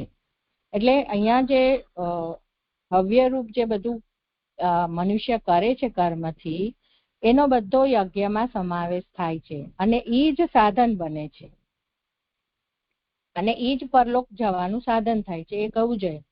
પણ અહીંયા જે કે છે કે જીવને પોતે જ પરલોક જવાનું રહે, તો એમાં ડિફિકલ્ટી એ છે કે કર્મ જડ હોવાથી ઈષ્ટ સ્થળે જવામાં કર્મનું જ સ્વાતંત્ર્ય રહે. તેમ છતાં જીવને તૃષ્ણા હોવાથી અને જવાનું કર્મ ગહન હોવાથી જ્યાં ત્યાં જવાનું થઈ જાય. તો જીવને પોતે જ પરલોક જવાનું રહેતું હોય રાખે, જો વિરાટને પગ ન હોય, તો એક તો મનુષ્ય જે કર્મ કરે છે એ જડ હોવાથી ઈષ્ટ સ્થળે જવામાં કર્મનું જ સ્વાતંત્ર્ય, તો એ કર્મનું જ સ્વાતંત્ર્ય થઈ જાય એમાં.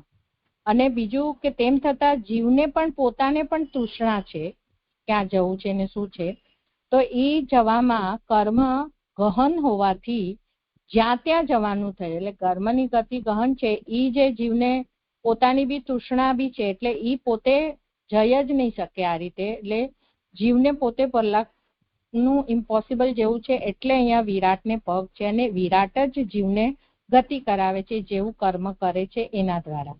એટલે એમ કે જવાનું કર્મ ગહન હોવાથી જ્યાં ત્યાં જવાનું થઈ જાય. જીવને પોતાને જવાનું હોય તો એ ગમે ત્યાં પહોંચી જશે, તેથી ચેતન વિરાટના જ પગ માનવા જોઈએ એમ અહીંયા કહી રહ્યા છે. એટલે જે વિરાટ જે છે એ ચેતન રૂપ છે અને એ જીવને એના કર્મ પ્રમાણે ગતિ કરાવી શકે, એટલે અહીંયા પગ થયા એવું મને સમજાય છે.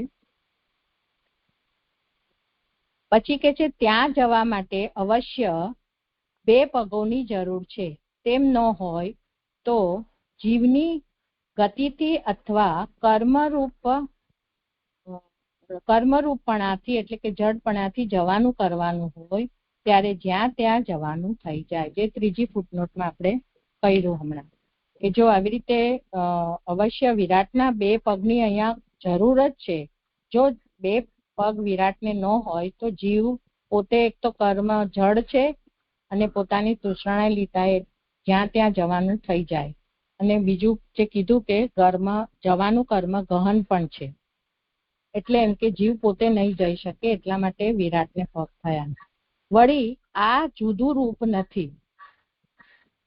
એટલે યજ્ઞ રૂપ જે વિષ્ણુ કીધા યજ્ઞથી જે પ્રગટ થાય એ પણ એમ કે વિરાટથી જુદું નથી, કારણ કે આ રૂપનો જ તેમાં આવેશ થાય છે. એમાં 4થી અને 5મી ફૂટનોટ છે કે આ રૂપનો એટલે કે વિરાટ રૂપનો, અને 5મી કહે છે તેમાં એટલે કે યજ્ઞમાં. એટલે વિરાટ રૂપ ગણો કે યજ્ઞ દ્વારા જે પ્રગટ થાય છે વિષ્ણુ યજ્ઞનારાયણ, તો એ બંને જુદા રૂપ નથી અને આ જ રૂપનો તેમાં આવેશ થાય છે. આગળ કહ્યા છે કે અને વળી આનો અધિષ્ઠાતા દેવતા નથી, કારણ કે તે નથી. એમાં 6થી ફૂટનોટ છે કે અહીં સ્વયં પોતે શબ્દ યોજેલ હોવાથી બીજો દેવતા નથી. ત્યાં જે પદભ્યામ યજ્ઞ સ્વયં જે કીધું એ પોતે વિષ્ણુ રૂપે વિરાટ પોતે જ છે અધિષ્ઠાતા દેવતા, કારણ કે તે નથી અને હોય તો તે આ એકલામાં જ રહેલા હોય, કારણ કે યજ્ઞ જ સ્વર્ગ પ્રાપ્તિ જણાવનાર છે. એટલે એમાં 7મી ફૂટનોટ છે એકલામાં જ રહેલા હોય. તો અહીં સ્વયં શબ્દ કહેલ હોવાથી જો બીજો દેવતા હોય તો તેને પણ સ્થાનની જરૂર હોવાથી વિરાટમાં જ તે સ્થાન હોવાનું કહેવું જોઈએ. અને જુદા જુદા દેવો જુદા જુદા અવયવોમાં રહેલો હોવાનું કહેલ હોવાથી વિરાટના પગો જ તે દેવતાનું સ્થાન હોવાનું કહેવું જોઈએ. તેથી પગો સિદ્ધ થયા. હવે અહીંયા જે કહી રહ્યા છે કે જે પોતે જ દેવતા રૂપ બન્યા છે આ પગના, તો એ પોતાનામાં જ રહેલા હોય અને વિરાટના સ્વરૂપમાં તો એ બીજો દેવતા હોય તો એને પણ સ્થાનની જરૂર પડે. અને બીજા બધા દેવતાને જેમ પોતાના અવયવોમાં સ્થાન આપ્યું છે, તો વિરાટના પગો જ તે દેવતાનું સ્થાન કહેવું જોઈએ. તેથી અહીંયા પગ સિદ્ધ થયા. એટલે બધા દેવતાની હોય કે જીવની હોય, જેના બધાની ગતિ આ વિરાટ કરાવે છે એના પગ દ્વારા, એવું મને સમજાય છે. કારણ કે યજ્ઞ જ સ્વર્ગ પ્રાપ્તિ જણાવનાર છે અને 2 માર્ગો ઉપર બધે ફર્યા એવું વાક્ય છે. તો આ 2:6-20 અહીંયા આ શ્લોકનું અહીંયા કોટેશન આપ્યું છે કે દેવ માર્ગ કે ધૂમ માર્ગ, કાં તો કે વિદ્યા અને અવિદ્યા. 2:6-20 કાઢજો.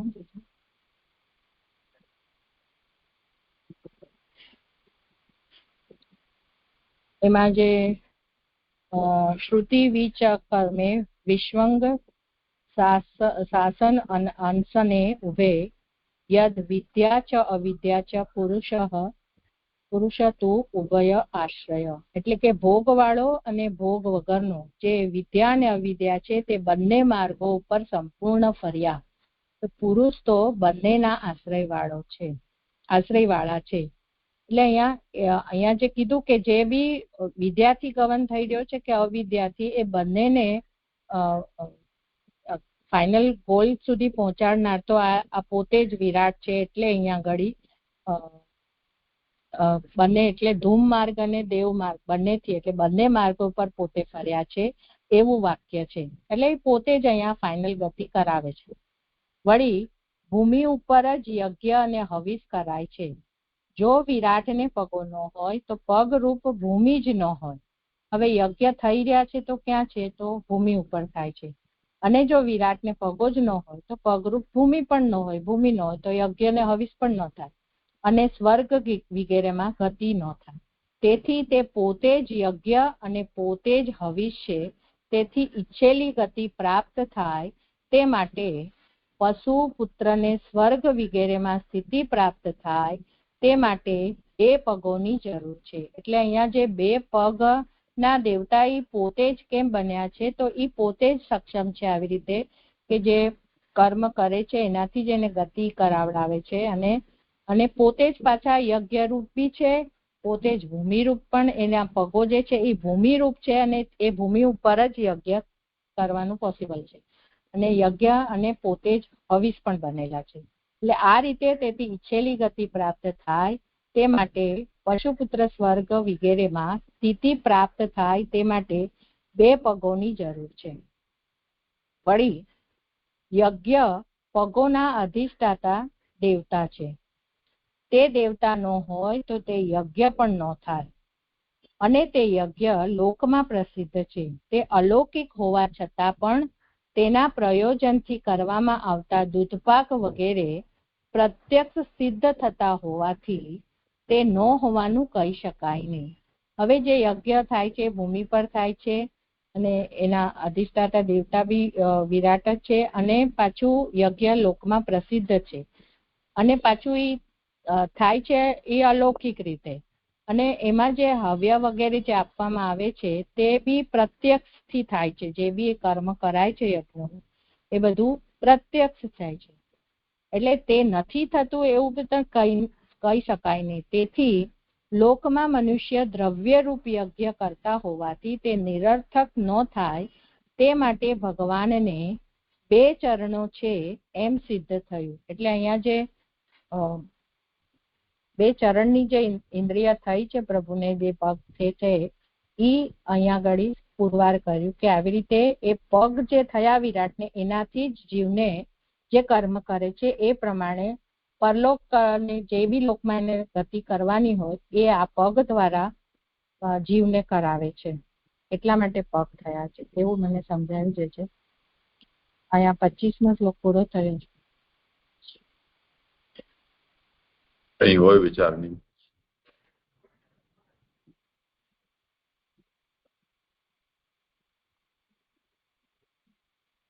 જે 2 માર્ગ ઉપર બધે ફર્યા એ જે 2:6-20 નો જે શ્લોક લીધો એમાં વિદ્યા અને અવિદ્યા ત્યાં કીધું છે અહીંયા.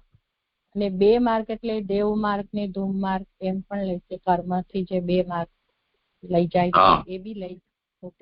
હા, સકામ નિષ્કામ, મુક્તિ માર્ગ અને પુનરાવૃત્તિનો માર્ગ.